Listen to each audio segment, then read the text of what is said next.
Hey everyone, thanks for joining us for PIK Presents Live from the Knitting Wars. I'm Deplorable Knitter. We have the fabulous Ann Pinkova. Right below her is Carol Brown. Hey Carol. And then we have Neil, our resident lesbian black woman, whatever you are today. Santa. Always starting the conversation that way, are we? Well, it's a good job we're not in Germany, because have you just heard about that new law they're passing? There's one in Germany and Canada. Yeah, the self-determination law, which means that as a parent, you can start transitioning your child from birth and nobody's allowed to stop you. And if you dead name anybody, you get a 10,000 equivalent of a £10,000 fine. Or if you misgender someone, you'll get a £10,000 fine. Deliberately. It has to be proven that it's deliberate. And that's just coming in Germany. So the thing is, the title is completely what's the word? Because they're calling it a self-determination thing.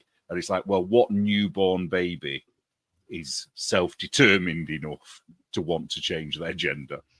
It's mad. I'm pretty sure that when my kids were babies, they just cried and wanted to eat and have clean diapers. Like, that was the extent of what they thought about. So if they ever bring that law into America or to Britain, I'm going to be changing my gender every 20 minutes. And if any, and my name, I'll have a different dead name every 20 minutes. And if anybody gets it wrong, then I'm going to make sure you get that £10,000. Keep changing it. Sorry, for the next 20 minutes, I'm Cinnamon Chikwa. So I just want to be like Phoebe was on Friends, Princess Consuela Banana Hammock. You guys didn't watch that show? It made me laugh. So babies can determine their gender, but can't say, hey, don't kill me in utero. Yeah, Amy, that's pretty much what is happening. Before we get into a whole long thing about it, though, you guys might notice that there's like words on the bottom of the screen, and you might want to put that into your browser and then look at it, because Ann and I finally have merch. It's taken us how long have we been doing this? Like 4 years? Yeah. It's taken us 4 years to get merch. So there you go, friends. It's hard work, isn't it? I've tried to do it a couple of times and I just can't do it. I've actually set them up twice. And I know Tara managed to get a blocked bag at some point, because I see it every now and again. I know. And I see it sometimes too. It's like a unicorn.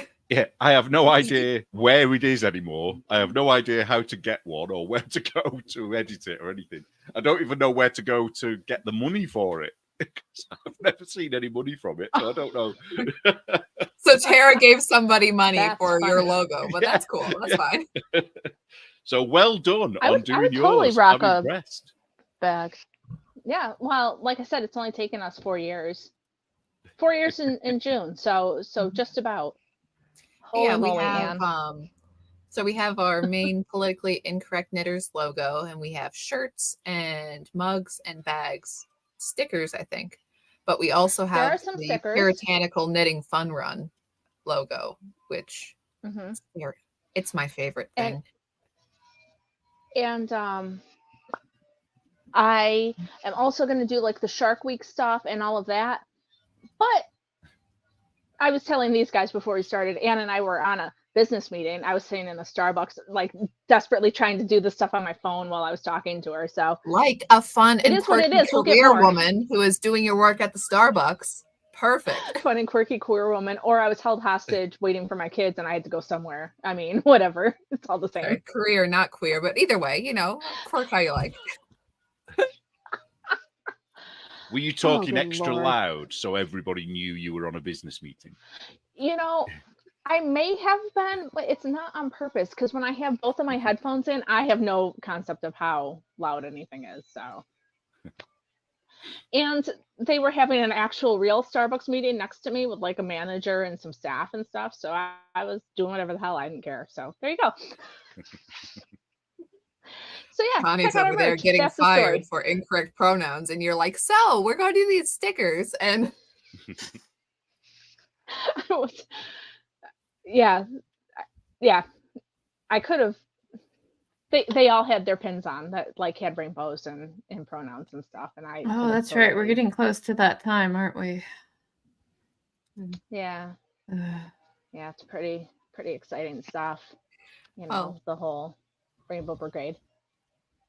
I had quite a funny conversation I overheard at the comic book store today, but I'll let that be. Okay, so I will tell the story. Okay, you can't just say that and then be like, okay, sorry, I'm not going to tell you. I'm sitting there. There is a whole train on this, and part of it relates to Caro's work. So not to talk about your workplace obnoxiously, but so I was watching an interview yesterday with Mike Barron, and I had known before that he had done some of the Punisher books, but I didn't know which ones. So I Googled them and found out that he did the Punisher books with, now I'm gonna have to look up who the artist is, but with the absolutely stunning art. Like this, they're so pretty. I mean, if you like motorcyclists and explosions, and it's so good. Look at that. It's fantastic. So anyways, so I popped down to the Socialist bookstore to see if they had any, which they did. That's why I'm holding them. So they're going on in there. I am digging through, like, they have it's just strewn with stuff. Just boxes everywhere, really poor disorder. The pixie cut, angry lib woman behind the counter is like not doing anything. And I mean, she must have done something at some point, but she ain't doing anything to do with the boxes everywhere. So I'm going through trying to find all of these that I can, going through the discount sections, and I also found a little bit of Judge Dredd and some other stuff, and it's like this stack of the manliest comic books you've ever seen. And there's this gray-haired old lady, and they're talking about the state of things now, and they all agree that if people knew, if people really understood that we never stopped fighting the Civil War, then it would all be. And I'm just sitting there, I'm like, what? Yeah. That's right. You ran into one of them. I'm sorry. No, believe me. I'm pretty sure there's rainbow flags on the door. I know about this place. We call it the Socialist bookstore for a reason. They are that way. And I'm like, so, got any explosions? I'm sitting there purely like, okay, the one I just held up, like, look there. Look at that little corner guy. Look at him. Look at how handsome he is. Look at that big old gun on his shoulder. It's the best. And he's just living his best life. Well, those horrible other people just make our, country the worst. I'm like, okay. And I actually told the checkout guy, well, the guy who owns the bookstore. And, I was like, yeah, I was looking for this author specifically because he's working for this new company called Ripverse. He's like, oh, and he's interested in it. I'm like, 2 bits, buddy. You look it up and go, wow. I hope you don't know it. I'm like, oh, yeah. And they had, ever so many millions on their campaign. And yeah, they do work. They do a deal with comic book stores. So yeah, said that nicely, paid for my books, like, and he's not going to like that one. So, yeah. Next time I ask, have any Jewish artists I can check out? I know. Pretty much. Everything should be Spiegelman, free. if you want a really good Jewish comic. Anything by Art Spiegelman. That's a very Jewish name. Yeah, it kind of gives it away, doesn't it? Mm-hmm. But yeah, it's like, oh, hi. I'm not down for the commie revolution. I'm just saying, like, you might like this. Like Judge Dredd. It was the only Judge Dredd book that they had in store, and it was the ones like, you have the new books, and then you have the clearly trade-in section discount pile. That's where you find this bad boy. But, anyways, yeah, I will stop my comic book story. But whatever makes you happy, Anne. Hey, before I forget, Neil. Yes. Tell me how to properly say the name of this yarn. Klaatu, Barada. What?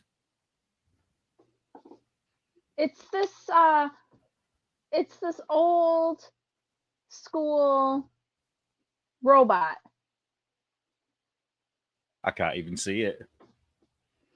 It's called Klaatu. Klaatu? No, you don't know who it is? No, I don't know who that Klaatu is. Barada Nikito. No, don't know what that is. Nikito. Oh. Are you just assuming because I'm old, like Lynn, that I'll know No, what it because is? it's based on some robot. And I know all the robots. I don't. No. Anne's got more chance of knowing that than I have. Says he knows. Okay. Klaatu Barada. Toe. I don't know. Okay. All right. Amy said, man, she assumed Neil would know the old thing. Oh, yes, everybody. It's St. George's Day today. So thank you for the happy St. George's Days. So what is St. George's Day? Oh. I'm sorry. I don't know. It's the best holiday. It's England's patron saint day. Oh, okay. Not nice. Britain's, not the United Kingdom's, just England. And it's always surrounded with controversy, or controversy, however you like to say it, because the rest of the world doesn't think that we are allowed to have our own day. And they like to accuse us of being racist if we celebrate it. I mean, you probably are, so whatever. See, St. George is a very important missionary because it's very, very difficult to convert to Christianity when you're being killed by a dragon. So first, we kill the dragon. Excuse me, Anne. What the fuck is that? St. George. He's killing the dragon. Anne is more English than I am. Why don't you just have some sort of like trivet with St. George on it? Like, who are you? Who doesn't have St. George trivets? What's your deal? And this hangs above my Call stove. yourself a Christian, DK. Honestly, I'm sitting there, I'm cooking noodles, and I'm like, George, what a guy. And this one comes from Portugal, so he has a little mustache. He's very cool. What are you guys working on today? Oh. I want to see his mustache. Yeah, he's got a little mustache. Look at him. Yeah, a little mustache. Oh my god. Look at that dragon. I bet he didn't like Punisher. He deserved it. Sorry. Oh my god. Okay. What are you working on today, Carol? Oh man, would you believe that I'm still working on the same shawl I started the year with? It's not done. But we're getting there. Very I thin love yarn. those colors. It's really thin. Yeah. Really pretty. Mm-hmm. One day I'll be done. And then you'll be like, wow, Carol, you're done. What will you do now? And I'll be like, I'm going to do another. Let's go. Again. You're so funny. Well, what about if it's any Neil? consolation, Are you crafting? I'm crocheting a shawl as well. Oh. My own design. Anne's the only one not crocheting today. So this is my ugly cat's crochet shawl this time. Mm-hmm. So it's in Tunisian crochet. So you can see the. Don't look at all my dodgy stitches. If I you move it about, you big. I'm already big. Yeah, and I'm making it with. Are you ready for this? Are you ready for the booze? I and know the what you're hisses? making it with. I'm making it with Lola Beans yarn. And I have to say, and I'm not joking when I say this, it is the worst dyed yarn I have ever owned, ever. And I've been sharing pictures. So far, I've used 4 minis, so the 20-gram minis, and I've used 4. And out of the 4, 3 of them are a really bad dye job. So I don't know whether that's but you're just racist because you said it. Yeah, exactly. Yeah. Well, it makes what I can't get over is that if anybody else did dye like that, they would have been on Craftsnark long ago, you know, with the photos of the yarn. And I just think, is it that I've just got the one set that was bad by accident? Because obviously I didn't buy it, I was given it. Or is it that people have been too scared to ever even question it? You know, and that it's a standard thing that she does. Well, I'd be I mean, intrigued I to know. have some of her yarn, and it's not like that. So sometimes Right. I wonder if when people get kind of too big, and you're trying to kind of rush through the process, that's when that happens. Yeah, they're just thinking about the money rather than the right. craft. And oh my God, I have 100 of this colorway to do. Let's see how many I can put in this bin to dye. Like, you know, Yeah. I think that happens. But she must be thinking, of all the yarn I've dyed, he has to be the one that gets it. The You're only not person scared? in the world who will You're tell lying everyone. somehow. I'm sure. If I got, well, I've never gotten yarn like that from Lynn. I don't think I've ever gotten any resist stuff on hers. I've never had But any on Lynn's.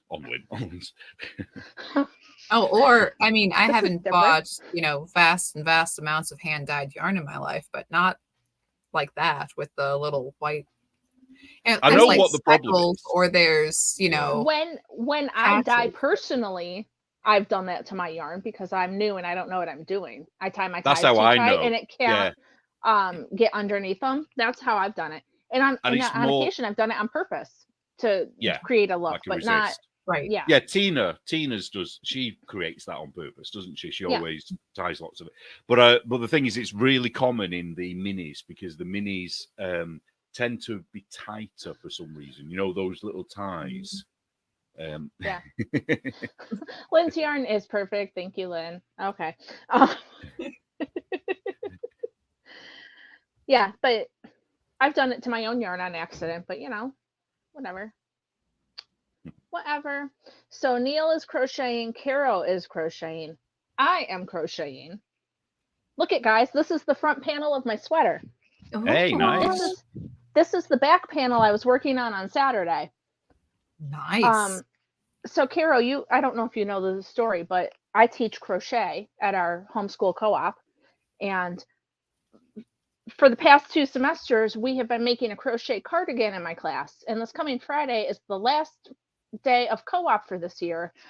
And so I, of course, am making my sweater this week because I didn't work on it at all for an entire school year.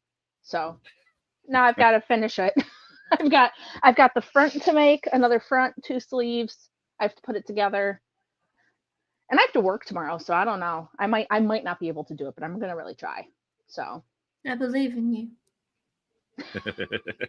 My students were like, I know you can do it. It's just whether or not you will. Oh, I'm like, gee, thanks, I've guys. got a bone to pick with you, DK. After watching the show on Saturday, I was at my mum's on Saturday and she watched it and she saw that because that's the single crochet, double crochet, isn't it? Alternate. Is that the pattern that you do? She wants one. So now I'm going to have to make one with that pattern. Want me to send you the pattern we're using? Oh, it's a pattern, is it? It's a free pattern I'm using. I used it with my students. I'll send it to you. It's called the Staycation Cardigan. I think it's by the Make and Do crew. I would have to double check. Hopefully, my mum isn't watching watching this now because I don't want her to know that I'll have the pattern because otherwise she'll want it like next week, especially if she knows you've made yours in a week. Well, yeah. See, I shouldn't have made mine in a week though. I really should have had all this time to do it, and I put it off and I put it off, and then they were coming around doing yearbook pictures, and they were like, you have to come back on the last week so that we can all have our sweaters together so we can have our picture and our sweaters. And I'm like, but I won't have a sweater. And then I was small and sad. So now I have to make a sweater this week. So there you have it. It happens. Okay. So. I want some crochet advice from anybody in the chat. I did a weird swatch. Well, what about us? Yesterday. We don't count. We're not in the chat. Well, Tunisian crochet. Do you know Tunisian crochet? I don't know it uses a long hook. It does. Right. So I want to make a sweater. So I started with a pretend neck and with raglan increases. Oh, cool. So this is Tunisian in the round. And so when I did this, I stopped at this point because I realized it wasn't big enough to get over my head. Because I followed somebody's instructions that said all you have to do is make a chain that will go round your head. Well, that's a load of bull It isn't true. You have to make it much longer than your head. You know what you need to do for yourself? Go on. You could do what I did when my kids were small, and put that button band right here so that you can fit it over your giant head, and then you could close it. And then one so I can go to the toilet without having to take anything off as well at the crotch. But anyway, what my question is that with Tunisian crochet, you don't get much stretch. So I don't know if you can see that. It's kind of very, very, there's no give. And it is wool. It's just that the nature of the stitch does that. Now I've got two options to make it stretchy, but I don't really want to use them because I don't like the way it looks. But I've never made a sweater out of such sort of inflexible fabric. Will it work? Will I still be able to wear a sweater that has no give in it? That's the question that I've got. Or should I just give up on that idea? Or will I just have to make it like 3 sizes too big to make sure that it will actually, fit? Be kind of bullet. Make sure it'll fit over your head. I'm just gonna laugh about that now. Sorry. Yeah, I don't know. Imagine. It seemed a lot bigger when I started it than it actually is. So could you continue working on it and make it for one of the cats? Yeah, I could. They wouldn't wear it. Amy in the comments says yes, but it would need to be blocked. Well, this has been blocked. I did block this, and I'm still kind of, because when you block it, there's no stretch at all to block it, if you know what I mean. This comment says you need to make it very large if you like positive ease. So how many sizes bigger than normal do you think, or is it just anybody's guess? Because obviously, I don't know the answer to this one. I'll be making it the size of a tent anyway to fit me, so then it will be even bigger. So God knows. But or should I just not bother? Unkindly about yourself, Neil. Oh, well, if I don't, somebody else will. How to get ahead of it. Yeah.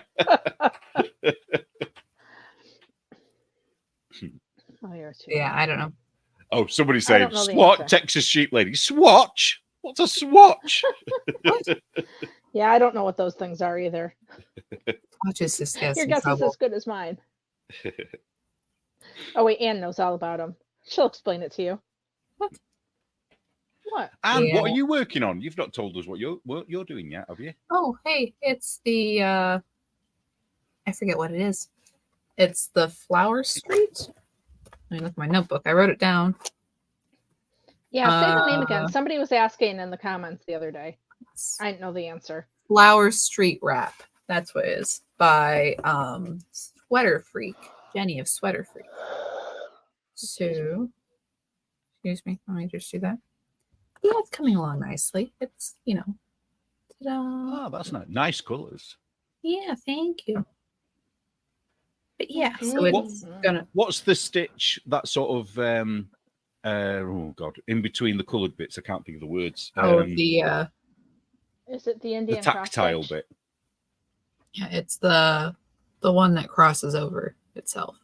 Oh, is that the Indian something stitch? Is it the Indian cross stitch? Stitch? Oh, did you just say that? Sorry, I didn't. Yes, that's okay. Sorry, DK. I think my internet's a little funny today because you guys are a little spotty, so you might not hear me. I think I was just ignoring you. Don't worry. Yeah, whatever. What's it called? Like, I don't know. I don't know the answer. It's in the pattern, but nearly. I don't think you're allowed to call it that anymore. Which means I will call it that forever. Every single time from here on out. The Indian cross stitch. What is it? The Indian cross stitch. I think so. Indian cross stitch. But which Indian is the real? People are so weird, aren't they? It's like, why is that? What's why wrong did with I bet nobody in India has a problem with it. I bet nobody. Well, I think it's like. Did you guys sit Indian style in school? Like it was like Native American style. Yes. Indian style we had, yeah. Well, now that's called crisscross applesauce. You're not allowed to call it Indian style. Ways. But that's I've heard crisscross applesauce before, but you also called it Indian style. Nope. I know because like when my kids were in like preschool, that's what they would say. And I'd be like, for real, people? Although then again, they told them to have marshmallow shoes on. So I guess that's just how they went about doing things there. It's all food related. Oh, is that so they don't make a noise when they're moving about? Yeah, when they're going down the hall. This was when my kids were actually in real school. They would, oh, there's other classes in session. Make sure you use your marshmallow shoes. When my kid still says it once in a while, like they don't remember preschool, but they still say that once in a blue moon. Daddy's on a conference call. We have to be quiet when we go in the house. Okay, marshmallow shoes. So whatever. I think it's American Indian. I don't know for sure. People are asking. From Fair Isle being offended. Yeah, whatever. People are weird. Indeed, they are. Hey, we have more people now, so I'm going to put my banner back up. Hey, guys, look at our banner. Anna and I have merch. We do. We are merching it up. We are here and ready to sell stuff. I think you should do like a Q. Do you have Q? It is QVC, isn't it? The shopping channel. I think the pair of you should do a QVC kind of show with all of your merch. Call in now. The first 10 people get a free sticker with it. Woohoo! Oh, we don't know how to do that. Just do it yourself. Anne doesn't know how to do it. I could probably figure it out. That's true. I should not speak. You're so funny. I'm trying to find this pattern because I think I have to decrease for my shoulders and I don't know what I'm doing. Oh no. Ooh, not good to have a complicated bit when you're on a live. That's okay. Oh wow, it's not massive. That complicated. It's supposed to be. It's called the staycation cardigan. It's supposed to be like one of my students is very petite, and she goes, I really like my sweater, but I'm only going to wear it at home because it's like actually like a blanket on me. Because she's like this big around. So anyway, I think I can do it. So Neil, DK. Remember? So I send Neil voice messages because I hate texting. And I love it when you voice do messages. That's why she does not do that with me. If you voice message me, I will lose it. Neil and I voice message each other because we're old and we are at that point in our life where we don't want to send long text. I can do that. The voice message thing, hate it, especially if I'm like walking around in public and someone voice messages me. I'm like, no, now I have to wait and remember it. And then DK's the only person that does it with me. And actually there's a couple of others as well, but I like it. I like it because it just saves time. Well, and I like to do it like the reason though. That's okay. I was born in 83, so that's apparently why I'm interested in it. Okay. No. I mean Orwellian. Whatever. It works out. So, but I was voice messaging Neil because he was talking about things on Instagram, and I had seen some of it, and I didn't really know what was going on, and so I needed information, and I did not want to have to type it, send all the messages, and be like, Neil, I think I saw. So I voice messaged him. I'm like, dude, is this what's going on? Because I'm confused. And then he sent me some back and told me what was up. But I'm still not all clear on what's happening. Well, so okay, he's here to talk about somebody who got swatted, right? Yeah, but I'm going to start backwards because there's a reason. The person that got swatted has released another video today, I think it was. Oh, okay. And in that video, she has said she doesn't want anybody to talk about it or to talk about her in a good or a bad way, and she just wants to move on. Now, if she, in the off chance that she is watching this, I want to say something to her. Go on, DK. So does that mean we're not going to talk about it? Oh, we are. Oh, okay, but I'm just about to do my little speech. I was so glad that you're not discouraged in this because I want to hear about it. No, what I wanted to say. So if you're watching Crystal... Carol put her crochet down. Hold on. Oh, she's got it. I thought she was want like, to say to you, I respect the fact that you don't want us to talk, well, anybody to talk about it. However, this is a really big deal. And it's a big deal for several reasons. And it's not just about you, even though it's affected you. And it's awful that it did affect you. But this potentially is going to happen to other people. And I think we have to talk about it because it is so important. So I'm going to say I'm sorry that I'm going to disregard what you've asked everyone to do, because I think it's wrong to ignore this. And so, because you know what they're going to do. The people that have watched her video are going to say, oh, well, she said not to talk about it, but we have to. We can't not. You know what I mean? So anyway, right. So I've said that. When these things happen, like, I understand her not wanting to dwell on it and stuff, but when these things happen, people need to know what's going on, because they can do it to anybody, and it's not just about her. It's about anybody things that they don't. Yeah, there's other things feeding in and out of it now since that have got nothing to do with Crystal.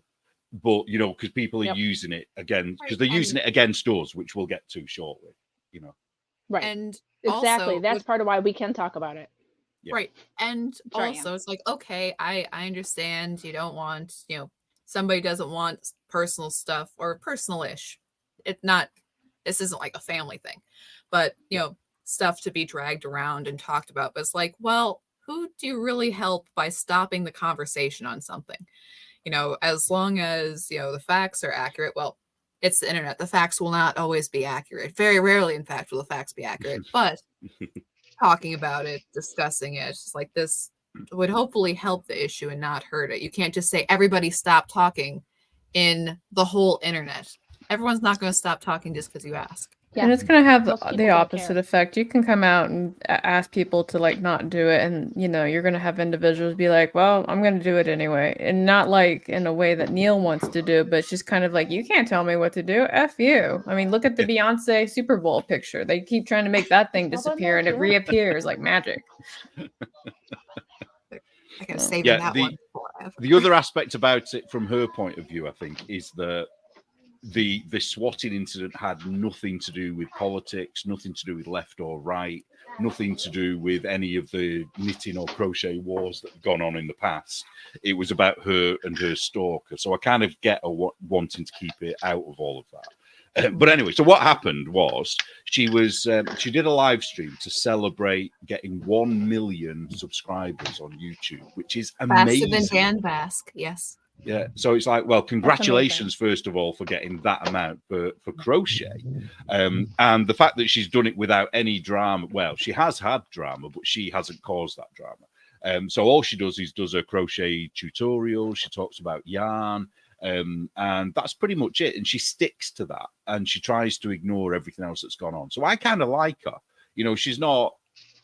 She's never hurt anybody I know, for example. I don't know if she's hurt anybody. I doubt it, but there you go.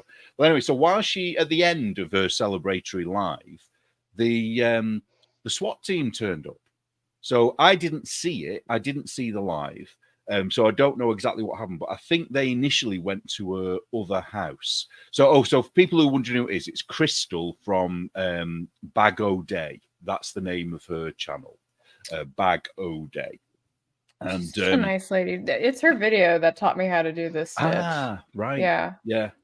And she's so generous as well because she gives away all of her patterns via tutorials. If you want a written pattern, then you have to pay for it. But they're all saying, who's he talking about? So it's Crystal. I'll say it again, Crystal from Bag O Day. So that's what I'm talking. Yeah. So anyway, so she got swatted, but they went to her other house apparently. And then no one was there. Nobody's so they came to her new house, and then her husband Eric had to then go with them to the old house to make sure no one was there. So no one was hurt. They could have been. The dog. She's got several dogs, so we all know dogs and armed police don't work well. So the dogs could have been shot. She's got 5 kids, I think. Some are very young, some are older, but. So there's a lot going on in her house. So anyway, so that happened, and she thinks she knows who it is. It's someone that has been stalking her and harassing her for several years now, nearly a decade, I think. and they've done some awful things to her. And I think they might have even been the same person. I might have got this wrong. That did a whole video about how much she earns from YouTube, you know, to try and sort of put some kind of a bad spin on the fact that she was earning money from YouTube. So anyway, so that happened. And then obviously it came out and everyone started to talk about it. And it hit Craftsnark. So Craftsnark, it was, if you haven't seen it, go and read it. A lot of the posts have been taken down now. So they started off with, oh, poor Crystal, you know, everybody likes Crystal, blah, blah, blah. Then it was like, oh, yes, but she's problematic. And then so why? Well, her stance on LGBT people. And then it's like, oh, what's this? She doesn't like LGBT people. And then it's like, she used Hobby Lobby yarn. And then it's like, I didn't know that. She's no longer an ally. If you use Hobby Lobby yarn, that means you don't like the gays. Oh my God, that is hilarious. So, Carol, and then as it's going along, and then this is just an example. I don't know who this person is, but you three probably will. But apparently there's some no, I do know it. Dr. Phil. Apparently he's been doing his anti-woke thing. Yeah. And one of them wrote, oh, but he's a dick. And it's like, oh, so that makes it okay. So if you're a dick, it's okay to be swatted. And that said everything for me. I know some people who are dicks. I wouldn't send the cops after them. I mean. So here's the fun thing. When you do a SWAT call like that, it's actually illegal. Well, you're not supposed to do it. Yeah. Is it attempted murder? Is it classed as that? It depends on what judge, but it's illegal because you're wasting funds to harass somebody. That's really what it comes down to. Now, I unfortunately in my circles get to hear a lot about swatting because one of the things that people like to do is they like to send the SWAT team when my circle is streaming for whatever reason. The quartering got streamed so often that now when somebody tries to call the SWAT team on him, they actually just like text him and ask like, are you okay? And he's like, yeah, I'm fine. And they don't show up. Right. Oh my God. That's ridiculous. Yeah. But the first time it happened, like they dragged him out, shoved him on the ground. He was worried about his wife and his dogs, like you were talking about earlier. Not Ben Shapiro.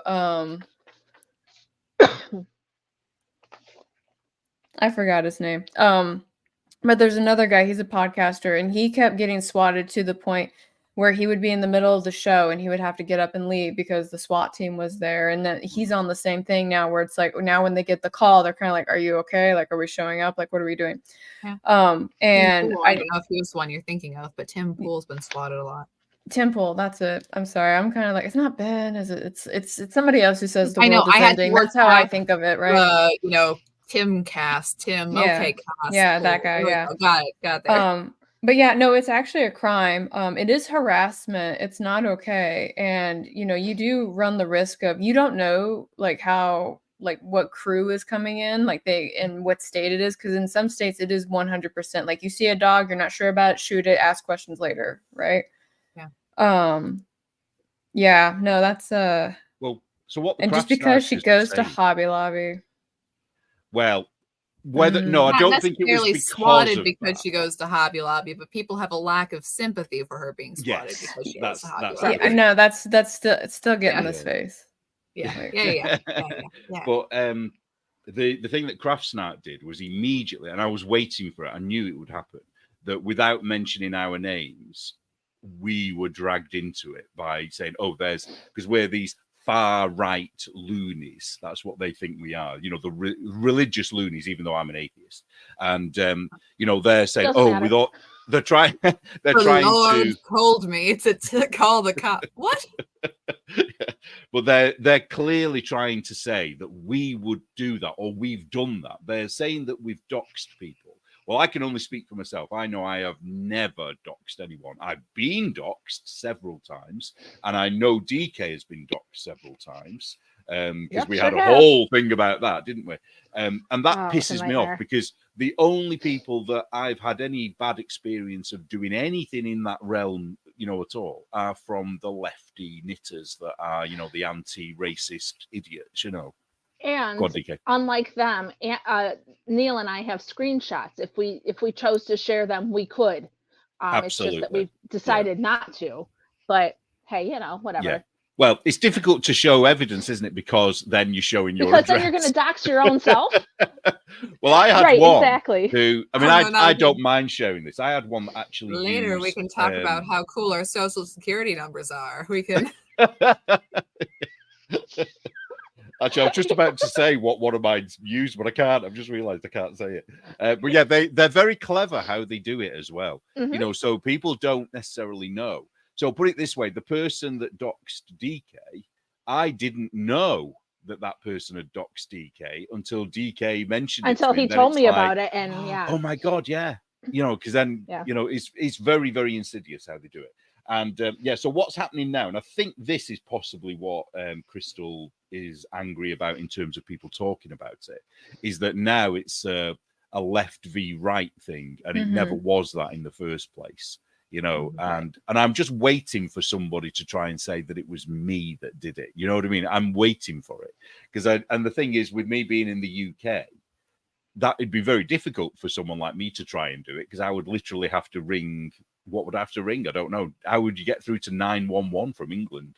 Oh, it's not even a 911 thing. Like getting swatted. Yeah, swatted. Very. See, here you go. You don't even know how to do it, and I'm not going to tell you how to do it either. Yeah, don't tell us because then they'll be able to say, well, now they know. Yeah, that's it. But I do worry. I do worry about DK, for example, because, you know, there's people that hate DK enough that would do it to you. And you've got kids, you've got, you know, it's just... And then we know that they'd say, "Oh yeah, but they're all dicks." You know what I mean? They would see us as the dicks, yeah, so it's totally okay fine, to do we're it. Jerks. Yeah, no big deal. Yeah, and you know what? Like that's not okay. You know, when somebody's suffering or they're in pain or they're going through whatever, it's like, well, they're a jerk, so they deserve it. Nobody deserves anything like that. Nobody deserves to get swatted. And the only reason a lot of people are like okay with it is because it hasn't happened to them. So you're talking about this stalker that she's had for 10 years. One of the things that I do when I interview folks and I talk to them is I actually do talk to them about like their stalker complications that they've got. And I'm kind of like, do you have any tips or anything like that? And they always say document because, you know, what's going to initially happen is if it's harmless, quotes, right? If it's harmless, the police can't do anything about it, right? But at some point it's not going to be harmless and it's going to escalate, and then you do have to get police involvement. But having to sit there and deal with somebody that's like constantly in your life or infringing on your life and trying to pressure you, it's ridiculous. I have a stalker, right? My stalker likes to send inappropriate emails to people that I own, talking about what a capital C I am, how I'm Hannibal Lecter, and all these other things. The first time I actually talked to the Soska sisters, right? This person had emailed them and told them to watch out for me, right? Because I was an evil human being. That was their first impression of getting to know me. And I was like, oh, that's great. Cool. They might be kind of into it, though. You know, they probably would have been, but that's still not like how I want to get cool, introduced. Not cool. Random person going around and just trying to discredit behind my back and all this other stuff. And there's another one who still thinks I live in Florida, and we're just going to let them keep thinking that. But every now and then they like to send me a threatening letter about how they're going to come pay me a visit one night. And I'm like, okay, me, the guns and the dogs will be waiting for you. It's like, you can't threaten me. I was like, I'm sorry, you just sent me a night letter about how you're going to hurt me. Like, right. And you're like, be a daisy if you do. I mean, like. Yeah. This is the thing about them, isn't it, though? Because I've had this where I've fought back and I've, rooted them out and found them. And then, and then they cry. You know what I mean? Like, then I'm the big bad bully. And it's like, hang on a minute. You literally went out of your way to try and destroy my business, to ruin my reputation, and yet now you're crying because I'm standing up to you. Someone I've never even heard of until you started doing these things. Yeah, that's what narcissists do. Yeah, they try and trample on you, and then when you push back and establish boundaries, they try and twist it like you're the bad guy. But if you call them a narcissist or point out that they're a narcissist, suddenly they start running around being kind of like, look at this person, they're picking on me. I don't know what to do. Can someone help me?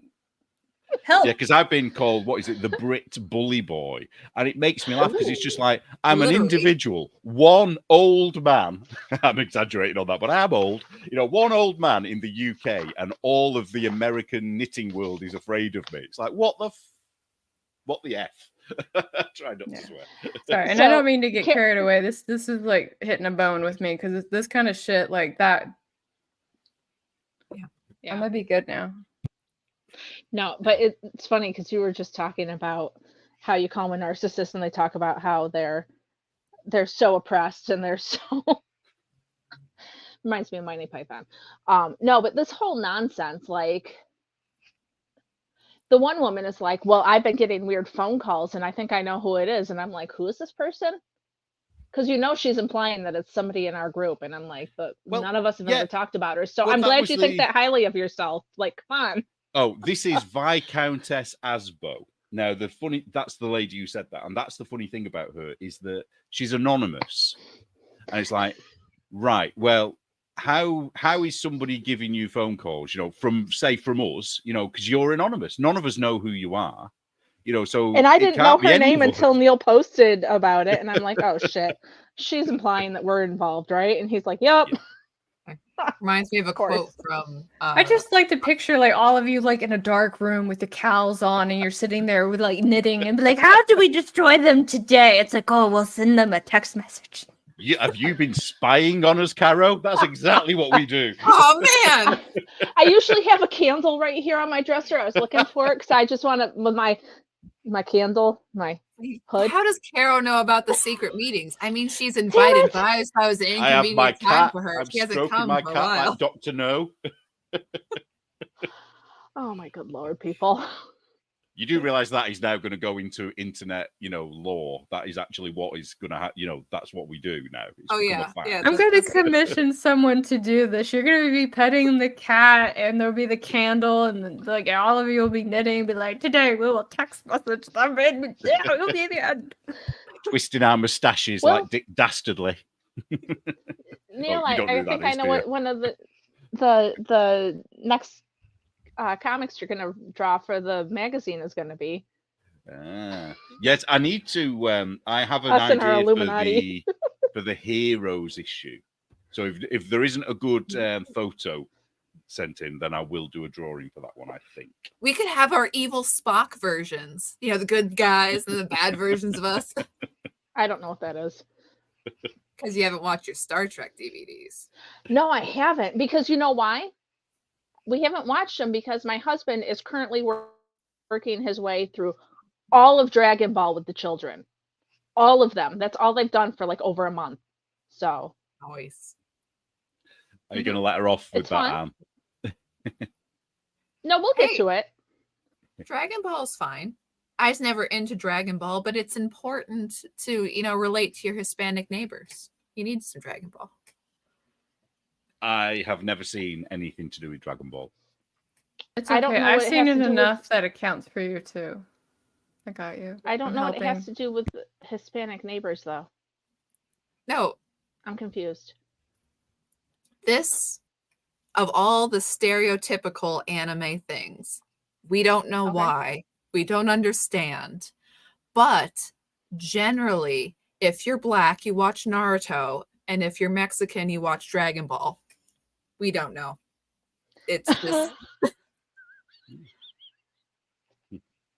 Well, like there are taco and we like Dragon Ball all over Mexico that are Dragon Ball Z themed.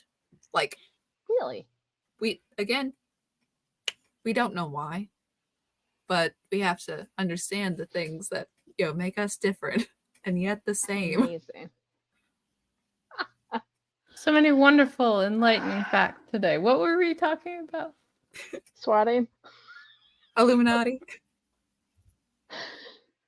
Liz and Joe are wondering why they're not invited to the secret meetings. And again, kind of. Guys, we can't invite everybody. Otherwise, it won't be very secret. Clearly not picking up on the secret hand gestures. There's multiple secret meetings, though. If you're not invited to all the secret meetings, then you're not really in them all. So... Well, so long as they're not voice messages, then I guess we're okay.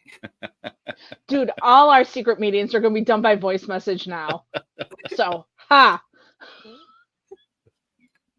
Bummer.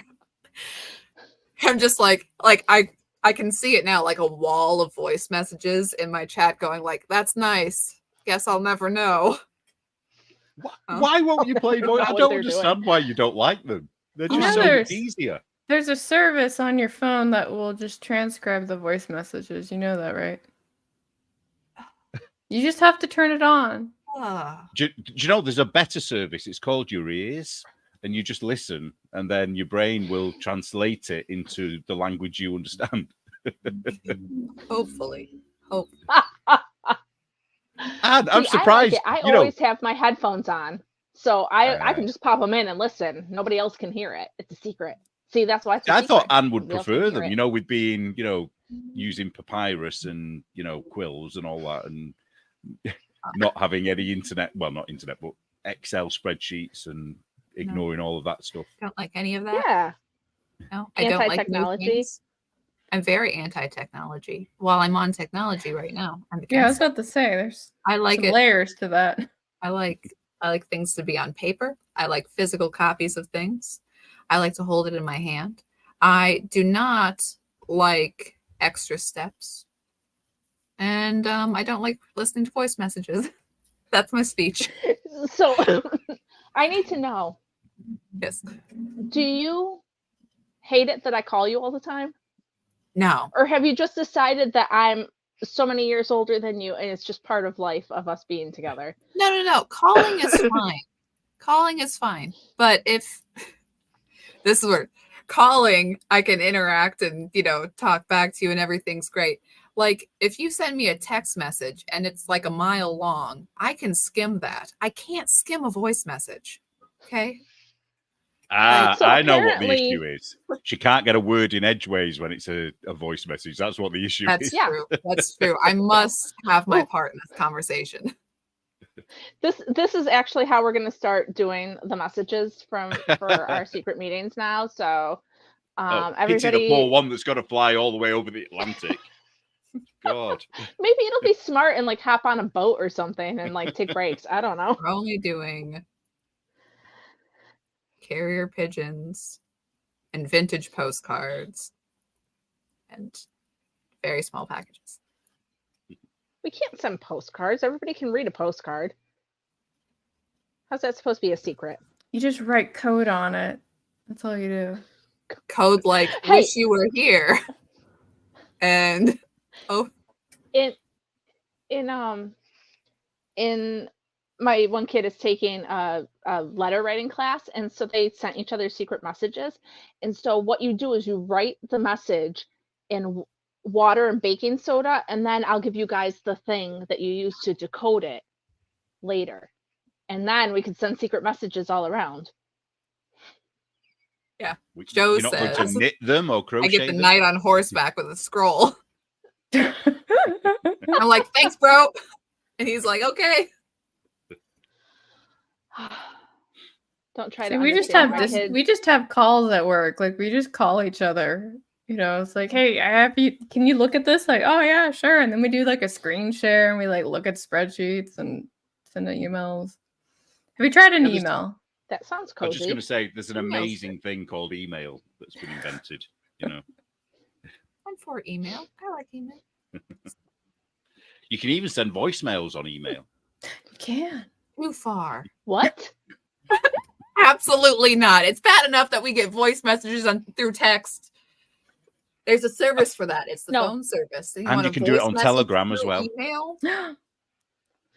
I sometimes do voice messages with you on Telegram. I voice message Neil on whatever app we're on, actually. Usually Instagram and Telegram. When will this harassment campaign stop? I guess everybody on Telegram in our Telegram groups should send Anne a hello message. Like that would be audio message. Yeah.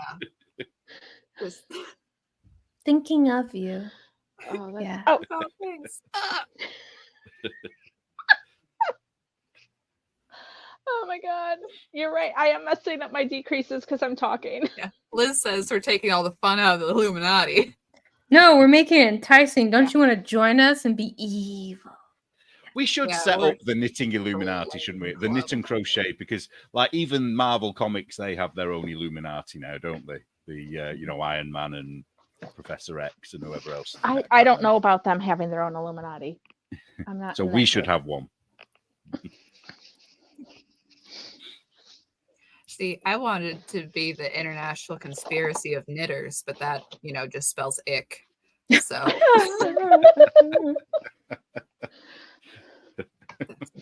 I like that one that Katie shared. The Illuminati. Yeah. Yes.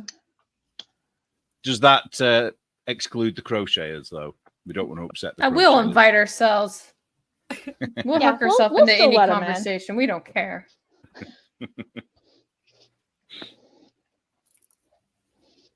I have to count stitches now. I think my wick is too big.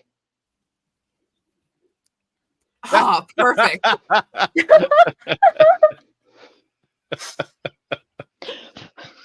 love it. That was fantastic. It's like we were having the meeting all over again. Only I'm actually present, not hiding in the wall somewhere. You're not sitting there with the secret camera you drilled in. I know. I'm like sitting here like, what's going on? Oh, okay. There you go. I'm hot. I can't wear that. Okay, we're good. I can't work on my sleeves, so I have to do other things. Sorry, guys. I know. The secret conspiracy meeting when we're like, oh crap, how do I fix this? Fix my project. Like, yeah, and we forgot that this particular secret conspiracy meeting we pressed live by mistake. Oh no! See, what we do is you have a stream and we'll call it the secret meeting, and people will be like, "What the fuck is going on here?" And like you get more views. Oh, and do that thing where they have to have a code to log in, because you can do that with StreamYard, can't you? Where people who watch have to have a code.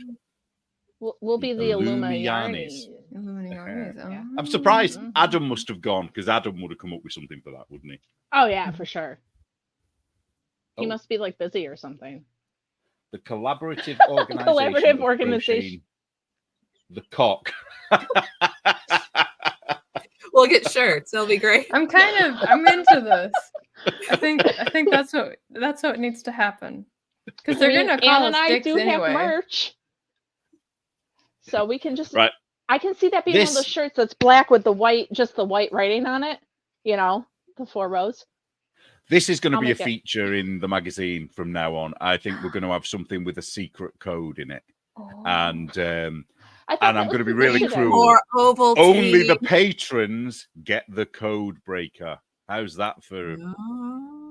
Or the code breaker is in one of the dissidents, so you have to knit it to find out the key to the code. Oh, do that. Yeah, I have time for that. I got really into that. I'm like, yeah, you want to understand? You got to knit it. Like, oh, motherfucker, effort. Caro's really into it. She doesn't knit. She's like, yeah, put it in the dissident. I'll do a crochet one knit as well. Oh my god. That reminds me, actually, when I was an English teacher at this college in London, was 99% Muslims who were the students at this college. And one of them was a convert. He was Greek, but he was a Muslim convert, and he was really into it, like really, really into it. And one day he asked me about secret codes. So, because I'm quite into things like that, I've got a book on it. I like ciphers and things like that. I've always just found it interesting, and symbols and things like that. And so I started to tell him about the one where you have a book where you choose a page and a paragraph on a certain edition of a book, and you have that established first. And then that's how you work out what your cipher is based on what that first sentence is or that first word is in the book. But you all have to know the book. So, a good one would be, the Bible or the, that edition of that particular Bible. So I'm telling him about this. And then slowly, it took me a while, but it started to click. I thought, shit, this guy's going to be a terrorist.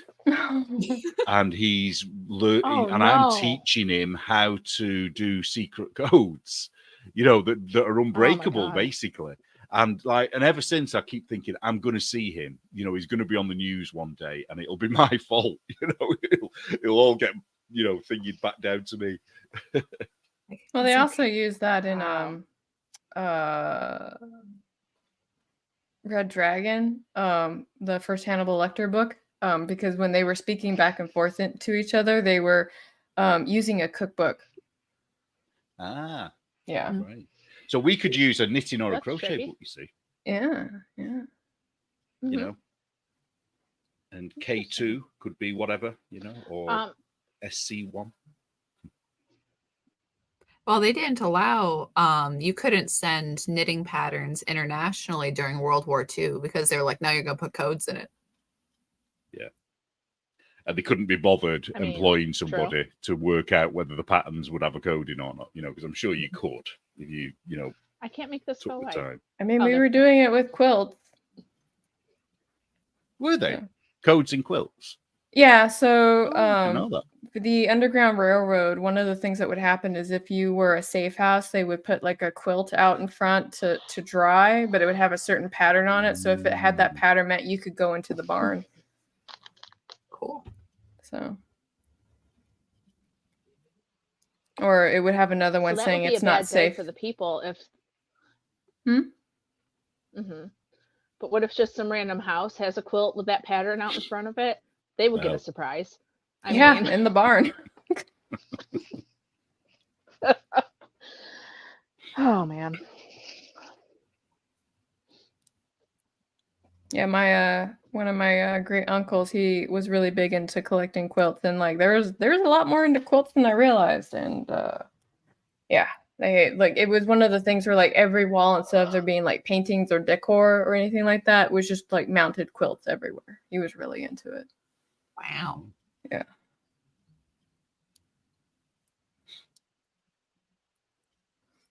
I don't know much about that. My shyest cat is here, Inca, but I don't think she's going.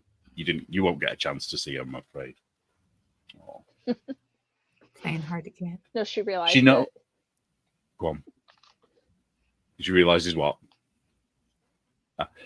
She knows when. Just that you are. If I tried to take a photo of her, she knows and she runs off. It's like, how does she know that? The others just sit there looking at me, you know, and I can take photos as long as I like, but not. I like all the names that when they become acronyms, they're bad words. It makes me happy. Are you talking about in the comments that what people are saying? Yes, the Disorderly Institution of Knit and Crochet Supporters. Do you like how she swapped the knit and the crochet around there, so it's not quite? It's like, I don't know what you're complaining about. There was one group. Letter, please. There was a group I worked for, and the coffee shop at the time was called Cup of Karma, right? And they kept putting the acronym everywhere, and I was like, "Please stop, do anything but that." And they were all like, "No, it's great," and I was like, "Mm-mm." The best one ever. Nobody else got it. No, FC I ended UK. up hiding all the signs. Do you know about FC? Oh, you probably don't know. Do you know FCK UK? French Connection UK? No, there were a fashion brand called French Connection that were doing really badly in the UK. They just weren't getting anywhere. So they changed it to French Connection UK, and their logo is FC UK. And they just went bang, and everybody wanted to wear it. And it's one of the most popular designs out there now. That's stupid. So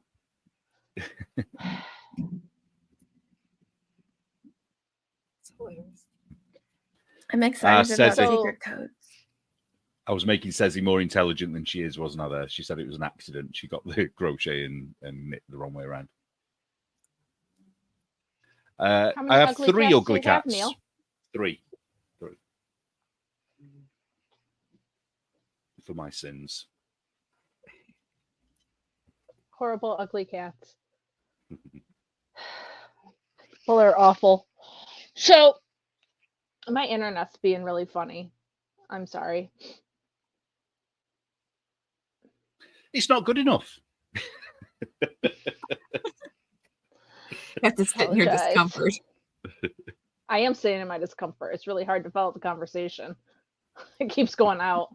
I asked Neil to come specifically to talk about that whole swatting thing, and then almost the entire time he was talking, he sounded like he was underwater. I missed almost all of it. Oh, so you still have no idea.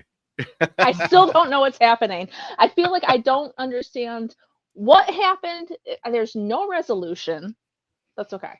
I will do my work later. Was there anything, Neil, that you the only thing that she said in the live today, I think it was today, is that she's forgiven him. And it's like, okay. Well, that's nice. You know? Yeah, I don't know. It's the other thing I kind of felt a bit weird about, this whole, I don't want people talking about it. That bothers me a little bit because I kind of think, we can't stop people talking about stuff anyway, can we? You know what I mean? We can't control what other people say about us. Nobody can. The Beyonce photo. Oh.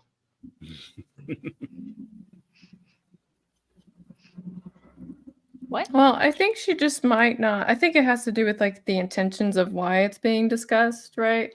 So like when we talked about it, we're kind of talking about like this happened. Swatting's illegal, by the way, not okay. And then we had to talk about narcissists who spin everything to make everybody else's fault but their own, and and all that.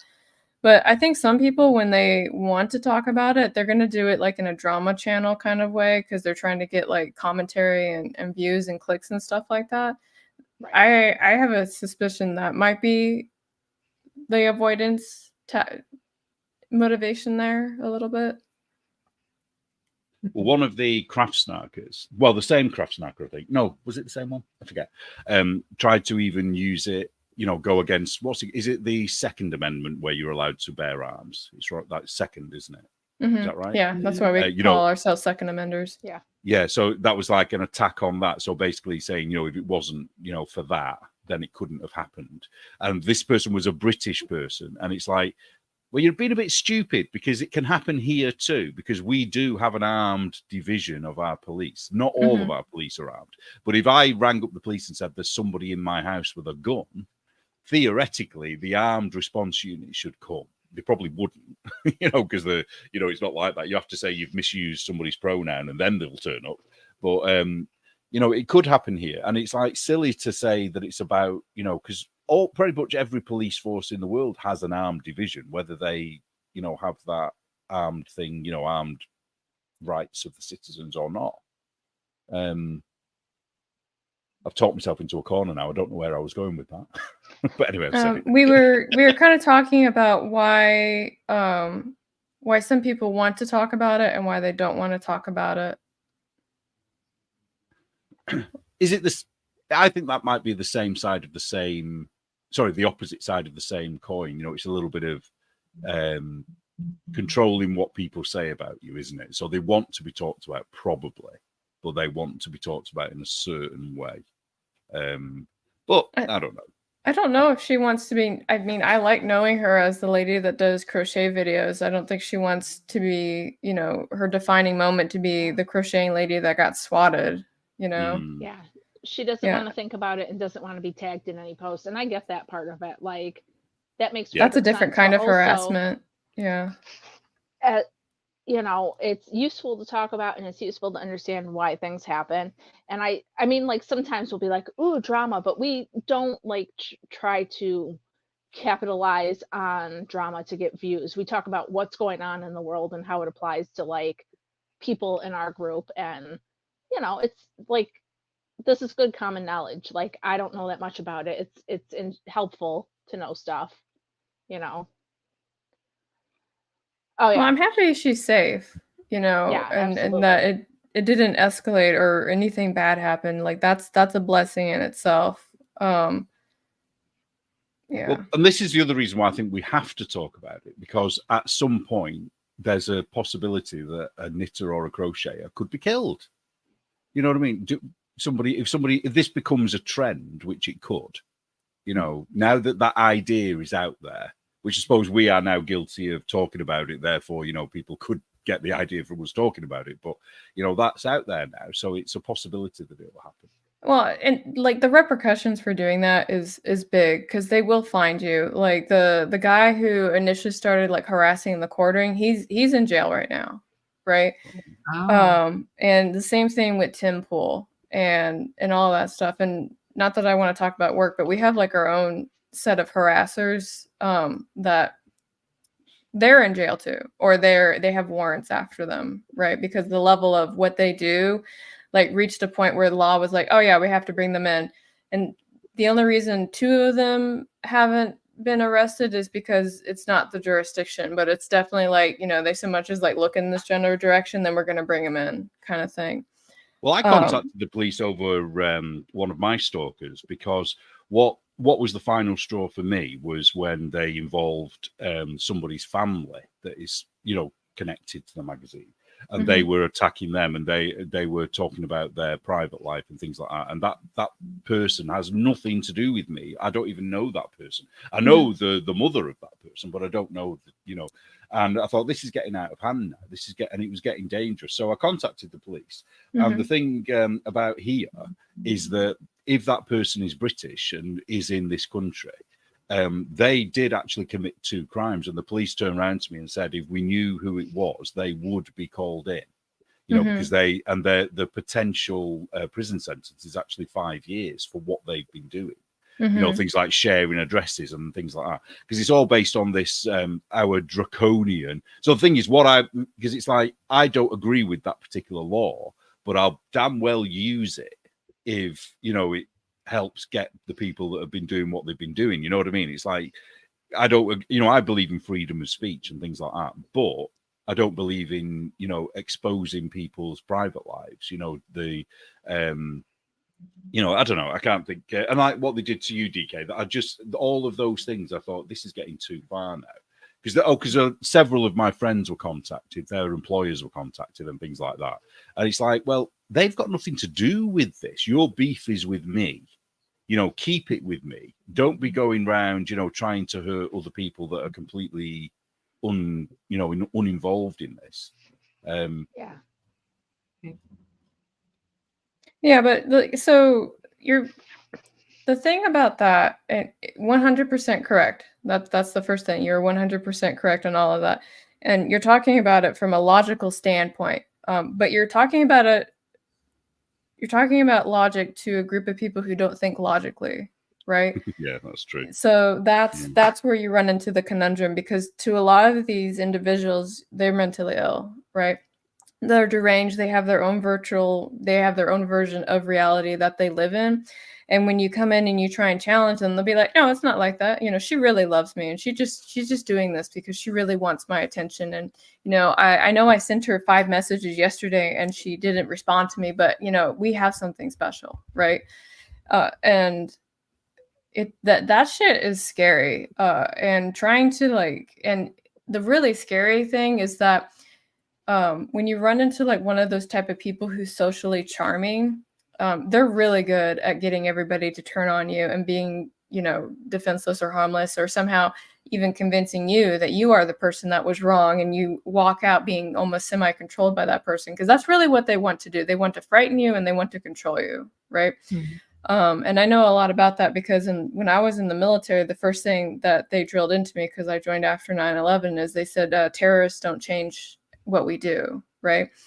And so, you know, a lot of times when some of the scary behavior comes up, I usually, the first thing I say or ask myself is, what is it that they're trying to get me to change, right? Are they trying to change who I talk to? Are they trying to change what I do during the day? Are they trying to, like, you know, make me go away, kind of thing? And when you can identify what they're trying to get you to do, then that's when you can get your own power back, so to speak. So in this case, though, it's Crystal, you said, right? Yeah. In the case of Crystal, she was just celebrating a moment and she was sharing it with everybody. And that person, more than likely out of envy and spite, decided that they were just going to ruin it. That's really what was going on there. And that person's disgusting. So yeah, that's all I'm going to say. You just kind of have to wonder what prompted that. You know, what is it that they wanted? Is it that they want what she's got? Is it that they want her? You know, what is it? It's so odd. So speaking from my own experience with these kind of people, initially they just want like a friendship, and then it turns into narcissist. Yeah, it's all kind of falls under the narcissist thing. But it started with trying to form a friendship, and then it turned into boundary pushing. And then I remember with this particular person, because they wanted to have like a movie night, right? And I was like, you know, I don't do movies, right? Like, it's not my thing. It's like, but I really want to have a movie night. It's like, well, what you want and what you're going to get just don't align. And then they had like a tantrum at me. And I was like, okay, well, when you decide to stop acting like 10, I'll talk to you again. Right. And at one point, this individual, because they were a fan of my work, basically said, you can't come into the space because I was here before you. And I was like, I work here. Like, you can't tell me what I can and can't do. Yeah. And that came to a head real fast. But they really were trying to basically say, like, this is my place. I'm in control. You can't come in here. And I was like, I literally just came in and said, good morning. I did not say anything to you. Right. And again, it's just their perception of what it is. Yeah. So at one point, that person threatened to come visit me. And I told them that if they did, I had 3 brass with their name ready. And they're like, what does that mean? I was like, find out. Yeah. Yeah, you've got a good point, though. The Texas Sheath Lady says they want power over anyone else. Yeah, and that's what they do. You're right. A lot of it, like against me and Neil, especially, is they want us to stop what we're doing. They don't want us to say the things we say. They don't want us to, because we're in direct conflict with what they're trying to push, and so, Well, it's slightly different. They want to shut you up being able to say your political views. That's what they want to do with you, isn't it? Because of your hats and your slogans and things like that.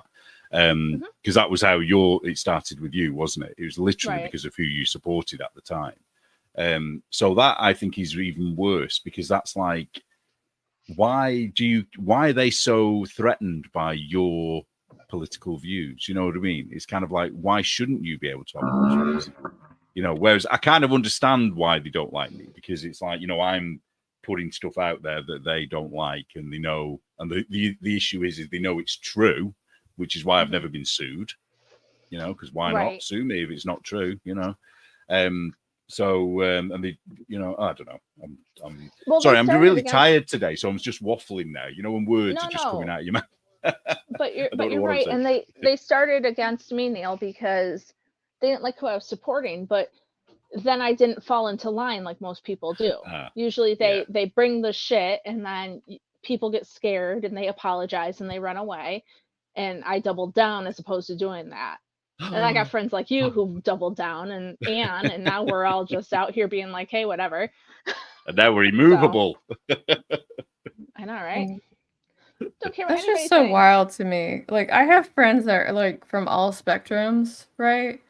Like everywhere. Like, I'll be friends with anybody who wants to be friends with me. We have completely civil conversations about everything. Like, I have like one buddy of mine, he's as blue as it gets. Like, I'm pretty sure he like injected it into his main vein, right? But we sit and we have like political conversations probably like weekly, and it never turns into name calling. It's more of like, oh, well, what do you think about this bill? It's like, oh, I don't know. It doesn't really work for me, and blah, blah, blah. Like, and he and I are both on the same page that we wish that more people could actually like have those conversations. And he's expressed that when he tried, like he's seen both sides where it's like the reaction is so like volatile that he like backs off, because he's like, I don't want any part of that. And the crazy thing is like that's become the socially acceptable response, right? Somebody says something about whatever topic that you don't like. For some reason, we've been given the okay to just like go ape shit on these poor people, and all they're doing is just having a thought or opinion on something. So Kat says rational debate no longer exists, and it's really sad. One of the houses I clean, the lady is retired. She's a retired Democrat judge, and she and I talk about some of the most interesting things, because even though we don't see eye to eye on everything, like we have the ability to converse like adults, and it's really wonderful. And that's something that they don't a lot of people don't realize they're missing out on, because it's well, people don't care anymore. It's not a value. You've got a dual political system, haven't you? And we kind of have, even though it's not. We kind of, alternate between Tory and Labour. And what you need for a good government is you do need a really strong opposition. So so if you're Republicans, you actually want a strong Democrat Party, because that keeps your party on their toes and it keeps them at their best, supposedly, and vice versa when it's the other way around. So, but what it seems to be happening now with, I mean, I'm out of the country, I don't know, but with the Democrat Party, is that it's like they want to eradicate any, and it's like, why? Why do you want to eradicate that? Is that so that there's no one to do checks and balances on what you're doing? And then you'll have complete autonomy to do whatever the hell you want in the country.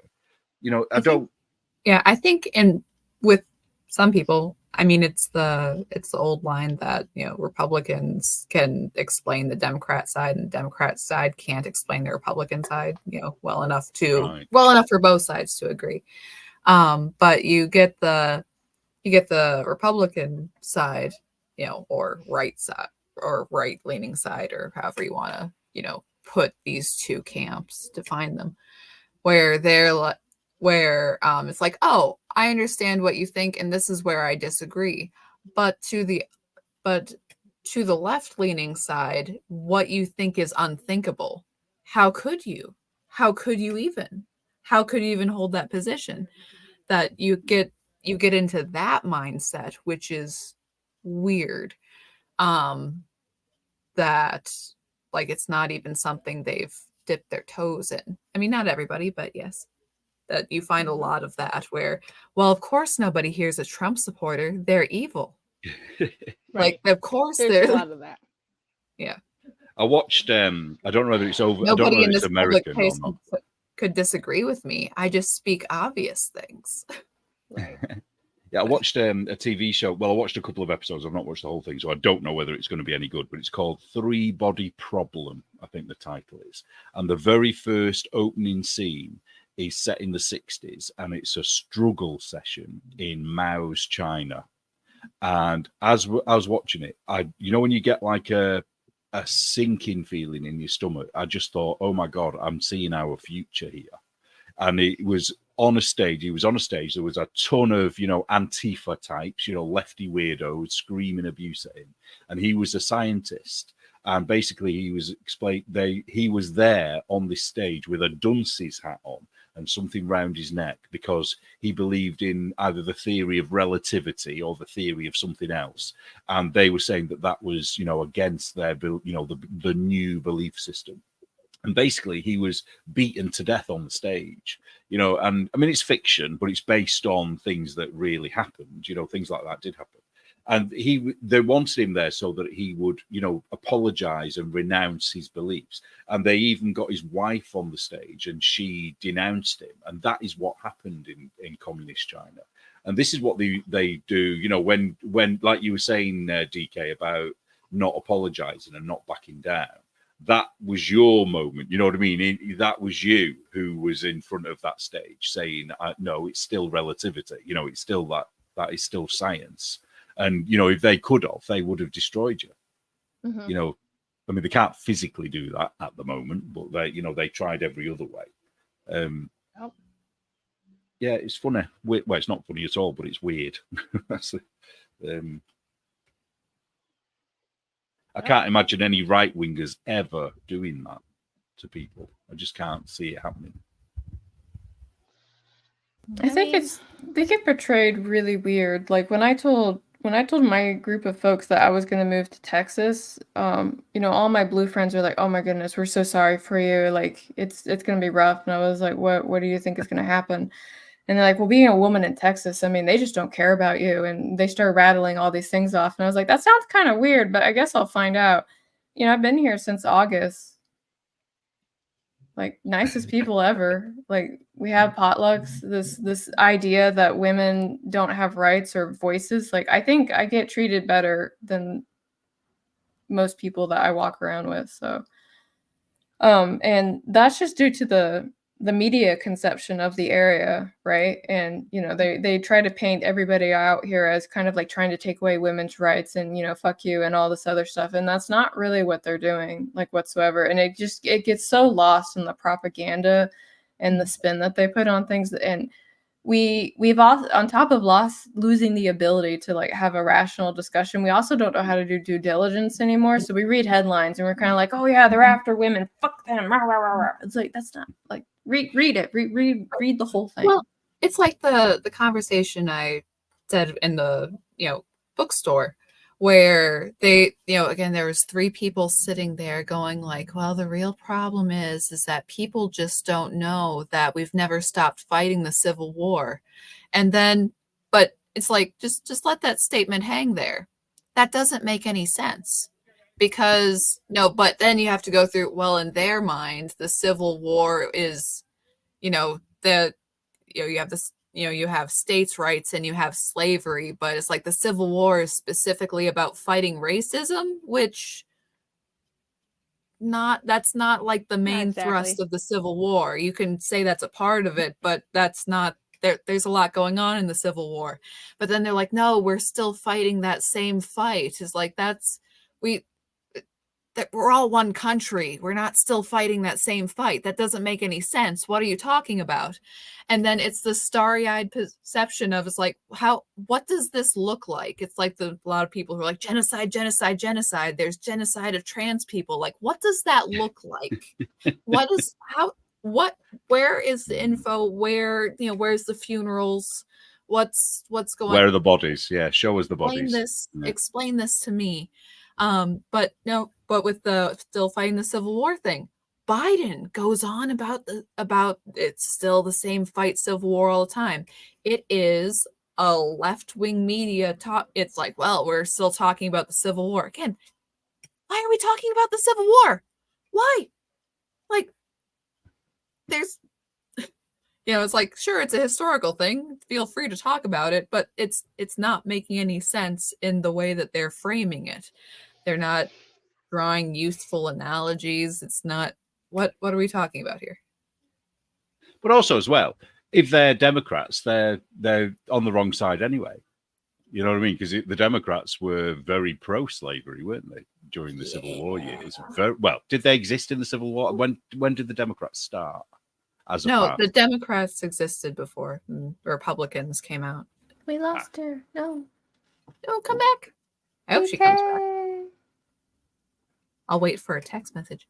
Okay. But she'll send you a voicemail. Not been swatted. Yeah. She'll send me a voice message. I'm like, Yeah, and you won't listen to it. She'll be saying, help, Anne, and you'll be like, oh, I'm not answering that because it's not in text. You're going to make me listen to it right now. Okay. Now I have to shut off this audio just in case she doesn't want it on stream. Then I'll have to hit the button. Then I'll have to listen. Oh, and then we can move on with our day.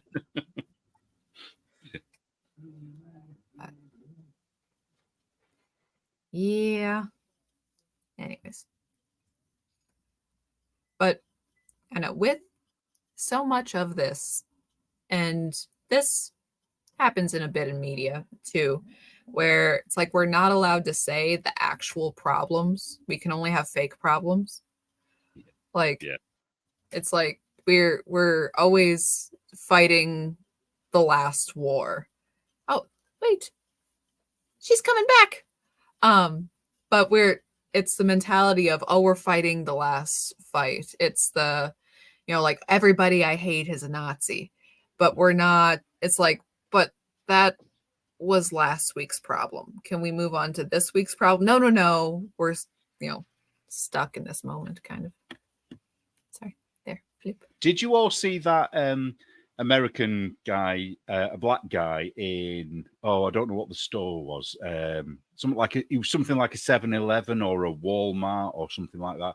And there was some sorry, we're going really off topic now, but there was some trans person who was filming him kind of going off on one, trying to accuse him of misgendering and swearing at him. Well, it was a him, even though he was pretending to be a woman. So what this guy did, cool as a cucumber, he just got his phone out and started filming, the trans person and saying, this person had their card declined and now they're trying to make it into a trans issue. Did you see that?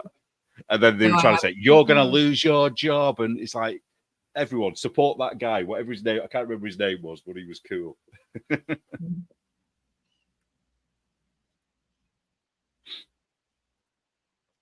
Oh, did you hear about our St. George Day terrorist? And what else were they called? The Nazis in central London? No.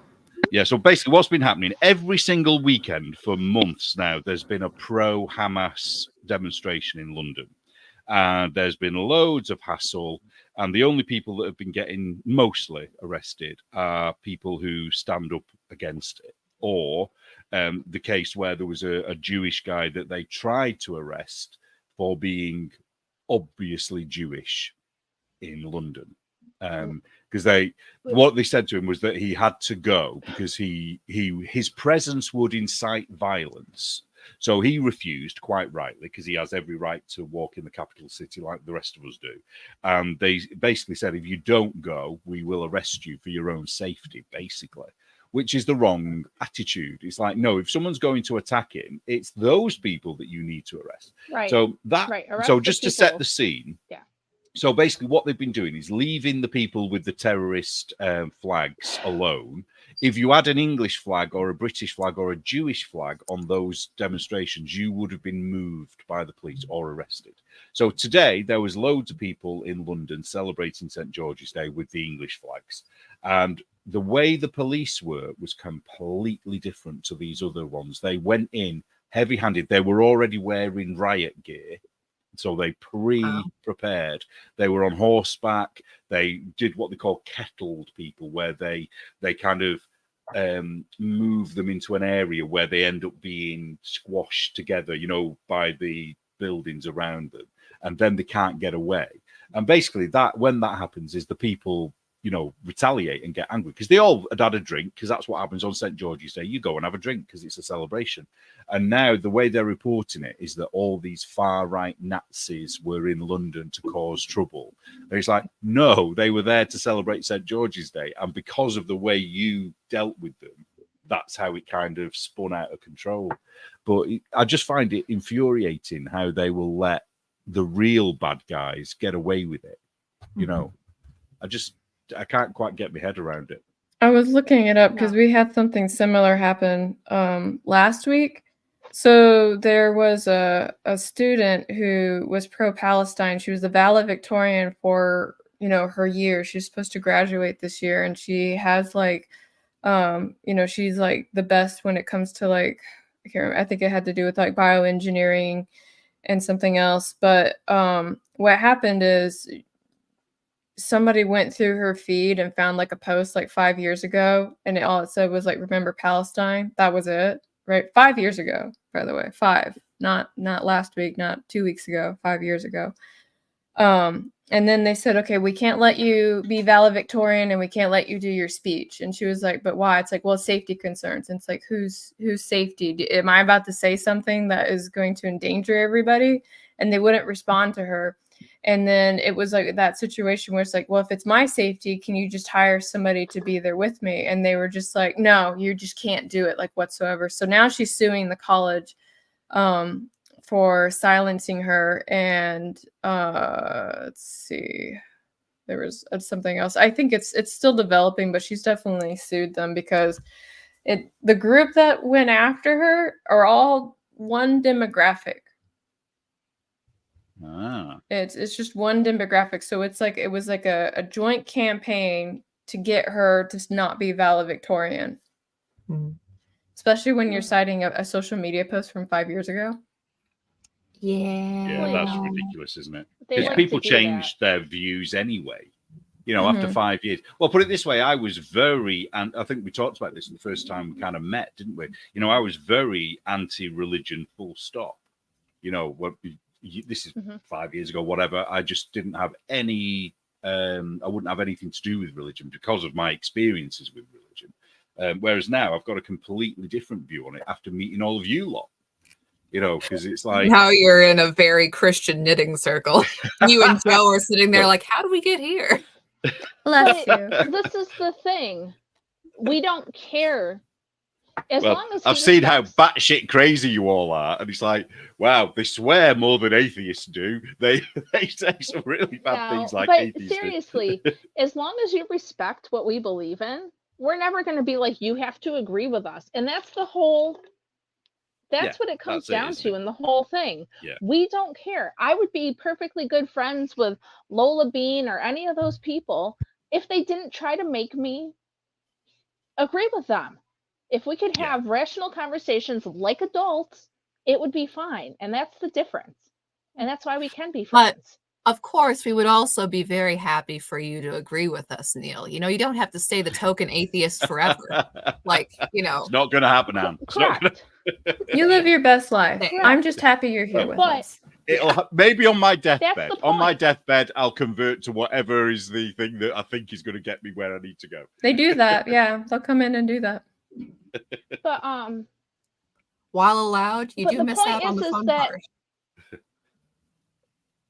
Sorry, DK, go on. Well, the fun part of Christianity isn't like at the end. It's like the whole working through it. There's no fun in Christianity, DK? I never said any of that. I thought Anne was talking about something specific. Maybe I hadn't gotten the memo on.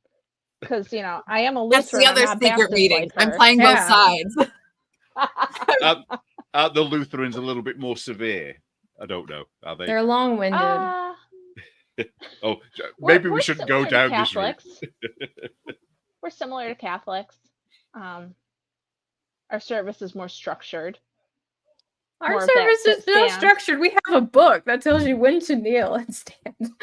Yeah. Well, we don't kneel, but we have a book that tells us when to sit and stand and what to say back to the pastor. So very similar. Well, I'd be screwed now anyway. There's no way I can kneel. With my knees, I cannot kneel. I would never get up again. So I can't be any religion now. There's like one bro at my church, and like hats off to this guy because like he kneels on the tile, and he's super into it too. Like he's embracing everything. But I'm always kind of like, do you need a pillow? Like, can I are you okay? That sounds like those what they call the Opus Dei people, isn't it? Who have the spike things that they put around the thigh until it bleeds, and then they go about their day in pain. Oh, like the self-flagellation people. Yeah, and that's a Catholic thing, isn't it? See, Neil, fun. I like what Nick Fuckery put. I'll see you in hell, Nick Fuckery. Yeah. Yeah, he gets hit by a bus and there's no chance to you in hell. Let's hope there's some wool and needles there when we get there. I'll never be a Catholic. No, Christian religions require a lot of kneeling. Yeah. No, but the thing that I talk about with my boss that I see is that we don't all have to agree. We just have to respect each other. Nobody can even bother to do that anymore. People don't have to. But I think talking from someone who did have a problem with religion, well, I suppose I still do in some ways, but I don't have a problem with religious people. I have a problem with religions, as in some of the things that they teach. But it's that learning when to separate the people who follow that religion from things that they do or don't. I can't say what I want to say here. So, for example, I do have an issue with Islam. And the reason I have an issue with Islam is because what that religion teaches is pretty diabolical. I mean, I've read the book. I understand it. I've done a lot of studying of it. And a lot of people, not all, but a lot, will still live literally word for word of what that book says. And some of the things it says are pretty bad. Much like some of the things in the Old Testament. If you lived it word for word without knowing any nuance or having any kind of guidance or whatever, you would possibly be doing some pretty horrible things, to people who didn't follow that religion or whatever. So, and I think that's where these people that sort of hate Christians, for example, don't get it. It's like, yeah, that's part of, the Old Testament, whatever whether you follow that bit as a Christian or not, I don't know.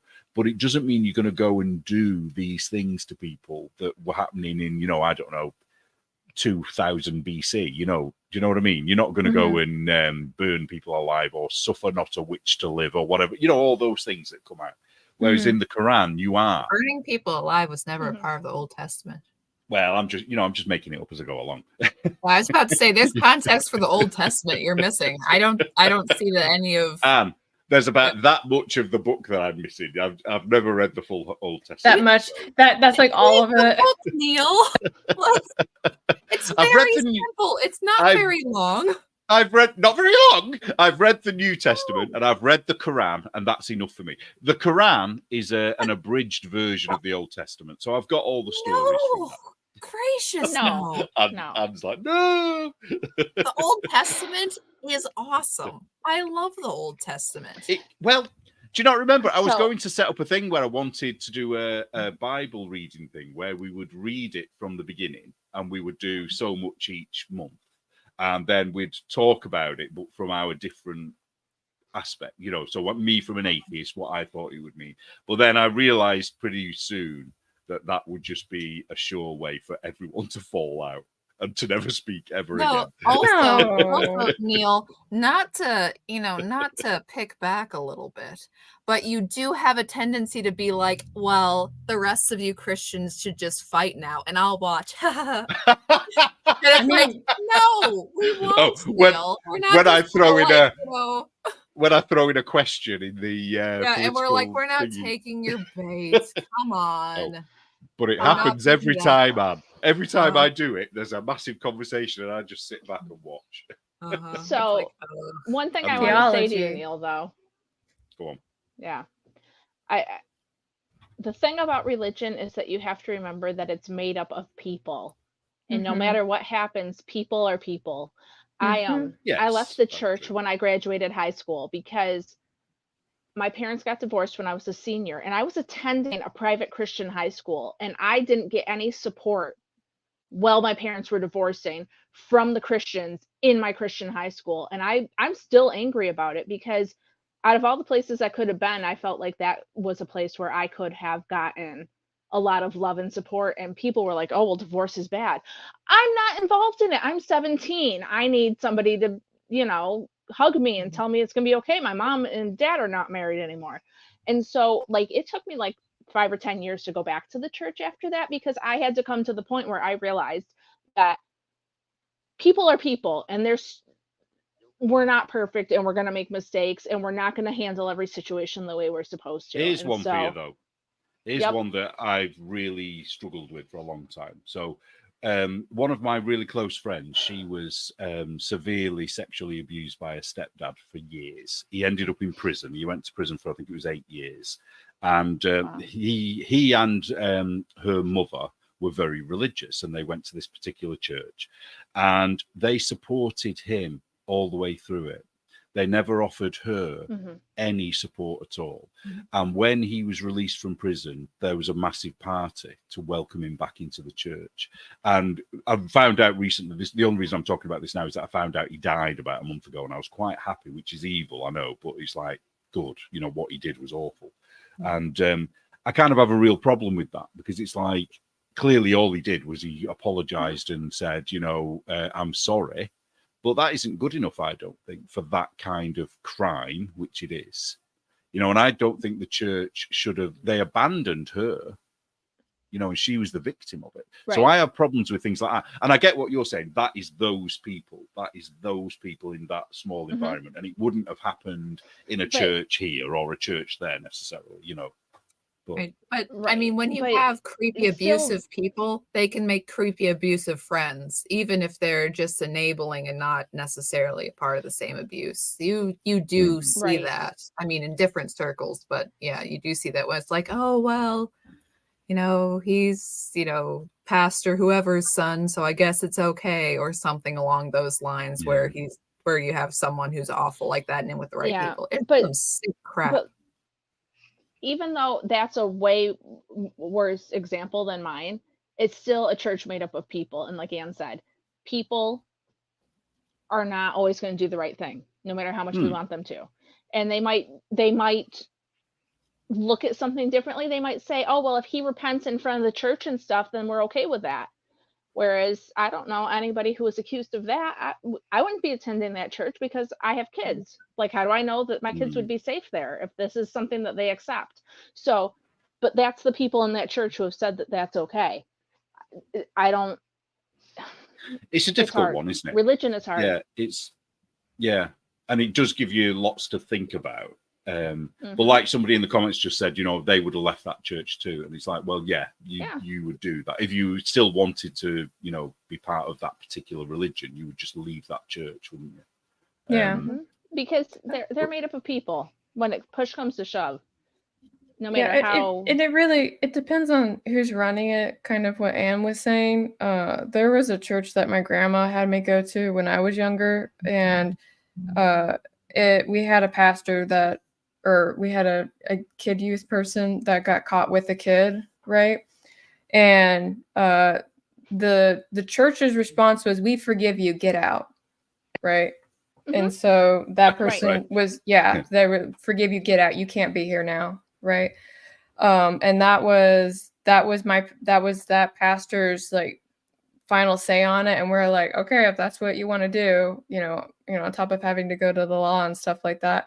And I know my current church has a lot of programs. I actually volunteer for 2 of them for women in need and things like that.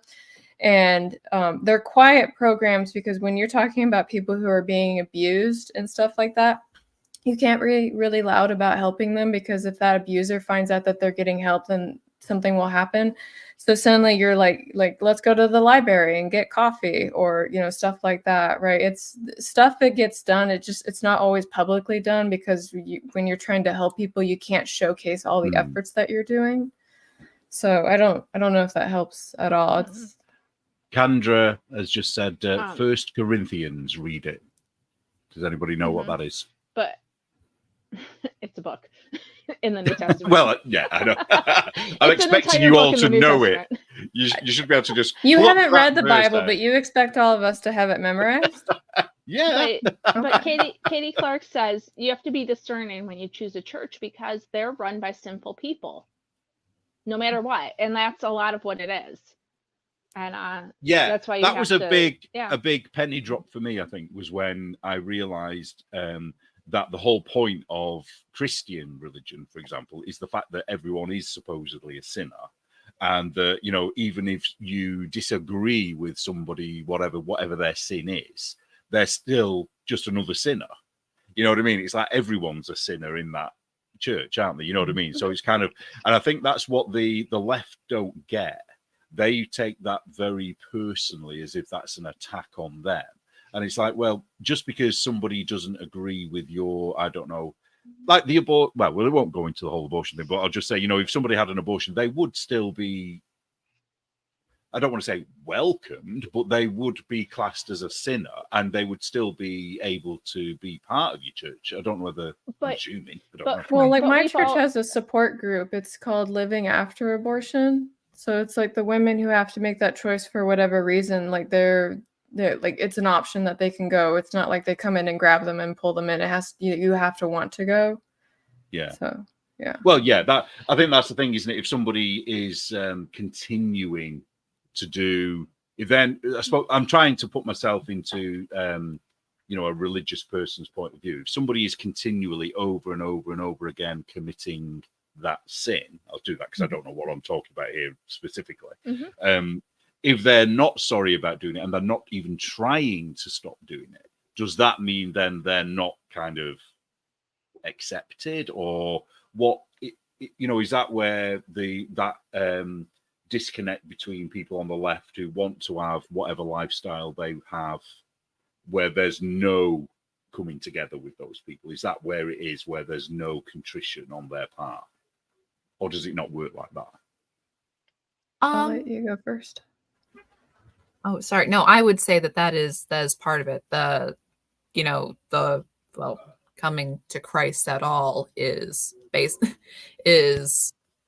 Christ is right, I'm wrong. So with, Christianity, it's like, no, you believe in Christ and you repent and turn to him. So little repentance is, okay, I am wrong. What I'm doing is wrong. I'm going to turn from it. And if you fail again, we're all going to fail again. But is it not to trivialize a religion or anything, or right. But is it? I'm trying to put it into a context that I would understand. Is it a bit like going on a diet and then you cheat and eat a pizza Yes, and then just you've like got that. a choice. Yeah, we call choice. it diet sin here. Then you can either eat pizza right. again for the rest of your life, or you just get back on the diet. It's the C.S. Lewis quote saying that nobody knows how truly bad they are until they try to be very good. And you tell, and even if you like make your own rules, it's like, no, I don't believe in Bible or the sin. You just make rules for yourself and try to follow them. You will find how valuable you are very quickly, because it will just not work. But it's like, okay, Jesus no, told us my standard is wrong. God's standard is right. I'm trying to live by God's standard, and I fail. I ask forgiveness. And, God, that's part of belief too, is God coming alongside and helping you. It's not just you doing it. It's part of belief in the Holy Spirit. So you have to want to change too. That's like that's the core component, because you can have an intervention with somebody if, like maybe they got a drinking problem or something like that. And you're kind of like, hey, I just wanted to talk to you. I've noticed that you've been, hitting the bottle a little bit more. And I just wanted to see if you were okay. Like, is there anything going on? And that person can either like reflect and be kind of like, somebody came to me because they were concerned about my drinking. Maybe I should reflect on it. Or that person doesn't know what they're talking about. A bottle of wine a day is fine. Right. So and that's a big thing about Christianity. It's all about free choice. I think that gets lost in the narrative a lot, because at the end of the day, nobody can force you to do anything. Like with Catholics, like we don't go and knock on doors or anything like that. The reason that the congregation grows is because people come and ask to be part of it, and then they have to go through school. I'm not even joking. There's like a whole class session that they have to go through to like talk about theology and like the mannerisms and the expectations of the choice and stuff like that. And like literally every week, it's kind of like, are you sure you still want to do this? Like just checking in, temperature check, you good? Okay, we're gonna keep going. All the way up until like you're talking to like, the father in his office, and he's like, do you really want to do this? And you're like, yeah. It's like, is it your free choice? Yeah. Okay, I'll see you on Easter. It's like, cool, let's go. Can I tell you something about Catholicism? This is another reason why I had an issue. I think I've told this story before though, so sorry if I have. But I was a Catholic. That's how I was brought up as a Catholic. And when we were 14, I think, we had to be confirmed, where you have to say that by free will you are continuing to be a Catholic. Right. And we were told without, if you don't do this, you're thrown out of the school. You are not, and this is like in your crucial year for exams, so if you're thrown out of school, basically that's going to affect the rest of your life, because you're going to have to catch up. And we had no choice in the matter. And I remember saying to the RE teacher, the religion teacher, but what if we don't want to do this? And he just said, well, if you don't want to do it, you go now and you just don't come back. And that isn't something you can do as a 14, 15-year-old. It's not, you don't have that power. And I've kind of never forgiven them for that either, because I think, no, I had to do something that I didn't necessarily want to do. And that wasn't, I don't know, it's not right. And they still do that here. I don't know if that's something that happens in America, but it's like, you should do that when you're an adult. You know what I mean? When you are, and obviously the reason they do it is that they want people to confirm, so they can say, oh yeah, we've still had X amount of Catholics confirmed this year. So, there's something bad about it, I think. But that sounds like a really bad system. Like if like that school was not set up to help you transition to another school, if you said no. That's the British Catholic system. It's not just our school. That is across the whole spectrum. Because we're not a Catholic country. We're a Church of England country, and Catholicism is a minority religion here. And the thing is, the thing about Catholic schools, I will say this, is that they were the best schools that you could get to, because of the discipline, and the education was actually better than the other schools. But it had a dark side to it, I have to say. There's always, I mean, I'm not going to sit here and be like rainbows and sunshine. Like, no, there's some shit that it's happened. I acknowledge it. Like, well, I'm sorry you went through that. That sucks. It really does. Oh, that's just scratching the surface of what I could tell you about the Catholics here. I could tell you.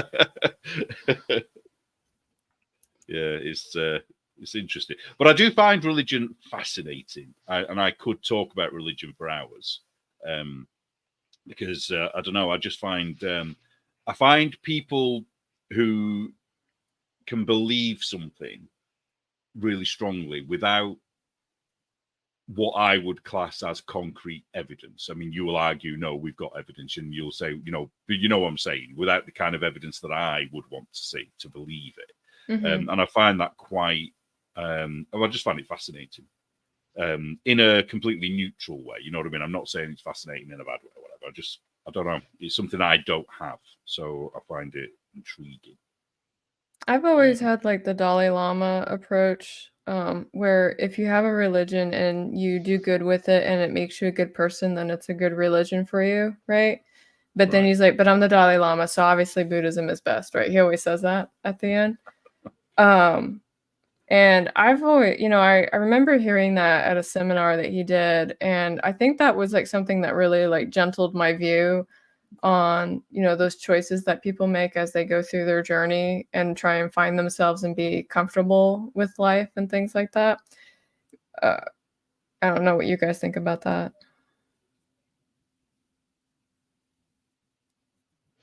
I mean, I don't know.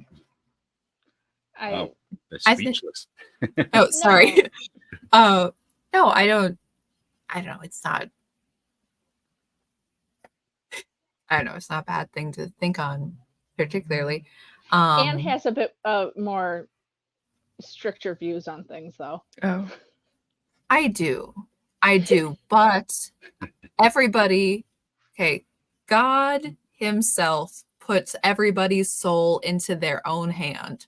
Why? We're not trustworthy with it, but we have it. It is ours. It is entirely ours to do with what we will. And we're all on our own journey of discovery that way. So it's like, trying to, I don't know, go on your own path in your own life is a difficulty in itself. But not a fan of Buddhism. It's got some problems, don't get me wrong. It's got some issues. Yeah, no, I just like the phrase, because when you try and have like those conversations with individuals, I think it might be too easy to kind of like leap in there, right? Or to be overly dismissive, yeah. I think it's easy to judge people, and when you haven't walked in their shoes and you don't know where they stand. Yeah. Like I was talking to someone and they were like, oh, well, they're dying of cancer and they're going to go to hell. And I'm like, you don't know what anybody's had, what conversation anybody's had with God. It's not your place to decide. You know what I mean? So what I don't understand that. So someone's dying of cancer, they're going to go to hell. What? If they're not a Christian. Oh, if they haven't accepted Jesus. Sorry. And, but right. But I've always looked at it as I'm very hopeful when it comes to people, and you never know what somebody's going through, and you never know what struggles they've had or what conversations they've had. And my mom, and the way that they're going either. Yeah. Like my mom had a friend that died of cancer when I was young, and he was an atheist, kind of like Neil, wasn't against us going to church and stuff, but just wasn't for him. And, we were real sad. He was real sick. And I just remember my mom saying, but you don't know what's happened to him. You don't know what he's been through these past few months. You don't know what. And so I don't know. That's how I look at religion. I know what I believe. I'm going to believe it. I'm going to practice what I believe. And I'm going to try to be my best example to the people around me. And, that's what I think. I also like how. Thing. Oh, go on. Sorry. No, I was just going to say, I have this sort of thing where I think some people would say, and I don't, that if you don't accept, Jesus or whichever religion it is, then it doesn't matter what you do, then, you're not going to be saved. And I always think this thing of what if you live a really good life, just generally just being a good person, but you don't have a faith? Are you still not going to get to, if everything is as you say it is, are you still not going to get there? Because that seems a bit cruel, doesn't it? You know what I mean? Because it's kind of like, because you have plenty of people who are strong believers that do horrible things, like we've already said, everyone's a sinner and all that kind of stuff. But if someone was just really good, they're not going to get there, are they? I am. Katie Clark. The Bible does say there's only one way to be redeemed. No, because that's looking from the human view of goodness versus God's view of goodness. Okay. I'm also not the guy with the clipboard at the gate. Right. So I'd ask him. Yeah, ask him when you get up there. Yeah. And that's the thing. That's kind of what I was getting at, is that you don't know what somebody's got going on in their personal life, and you don't know.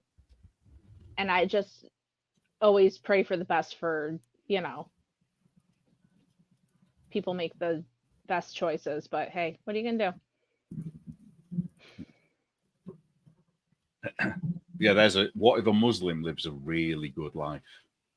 Yeah, but it's a weird way to describe it, but the order on which the universe hangs is not determined by us or what we think about it. Like it is what it is. I think when we start getting too strict on a lot of this stuff, that's when you start running into stuff like, the Salem witch trials and stuff like that, right? Where we're too fixed on a particular way of it. It must be like this, it must look like this, and next thing you know, the priest is walking around and being like, why are you burning and drowning women? Like, stop it. That's not what we do. A God of love and mercy does not do violence and murder. Like that is not. I'll tell you what's been fascinating. I don't know whether you've watched Knitting with Pearly recently. There's a lot of grace and mercy. Yeah. Mm-hmm. Like Jesus isn't needed if you can be good enough. I mean, I see. Yeah, that is kind of the foundation of what we believe in. So, yeah. It was. So have you been watching Knitting with Pearly or not? Have you seen her recently? Have you watched any? I have not. Yeah, she's been. They've been talking about the. It's either in Leviticus or Deuteronomy where it talks about not wearing clothes of linen and wool together, and that has been fascinating because there's so many other things that, like she mentioned, that they're a bit new agey, so she doesn't really subscribe to them. But there's something to do with vibrations or something where linen and wool are opposite each other. But then somebody wrote in and said to her that it was something to do with Cain and Abel, and that one is a plant-based fiber, therefore it represents Cain, and the other one is a animal-based fiber, so it represents Abel. And it's the two things are not supposed to be mixed because of that or something. I can't remember how this person phrased it, but it was actually really quite good how they put it, because they thought, oh, that makes sense. I get that, But look at Carol's face. She's thinking, what a load of shit. So I get where you're going with it, trying way too hard. Calm it down. I know. I can see the hypothetical here, but I don't see where that's actually coming from. Like what certain commenters. This came from animals, therefore it was Cain, therefore it is evil. You should not do it. Like sometimes it's like, look, the books say, like, don't add the extra stuff. We have a cat. So why can't you wear linen and wool together? Because God says don't. But why? He doesn't put a why next to it. He says well, there has to be a reason. There has to be a reason, yes. But he also there's also a phrase in there that it's don't mix linen and wool or anything that would cause you to sweat. And I'm like, I think that sounds like polyester. but it's a particular little phrasing in there. It's like that is interesting. Is that in the original or is that a translation? Well, I don't read Hebrew.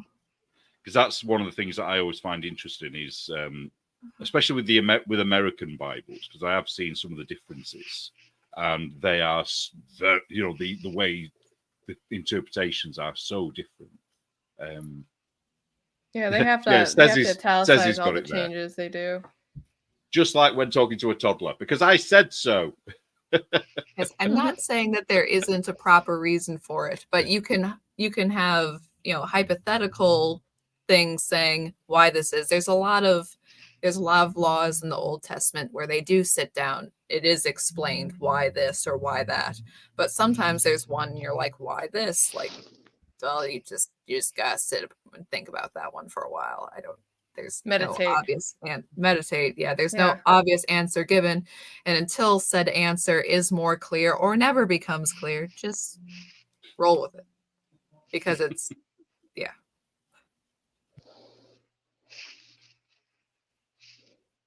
Okay. Well, as fantastic as this is, it's 8:15 here, so I have to go put my kids to bed. So you guys can keep on with this. It's been over 2 hours. Wow. Yeah. So that was exciting. That was exciting. In the middle there, I was a little sleepy. I got my second wind, but so guys, that's my dog. Sorry, I'm out. Are you guys done talking too? Have I broken up the party?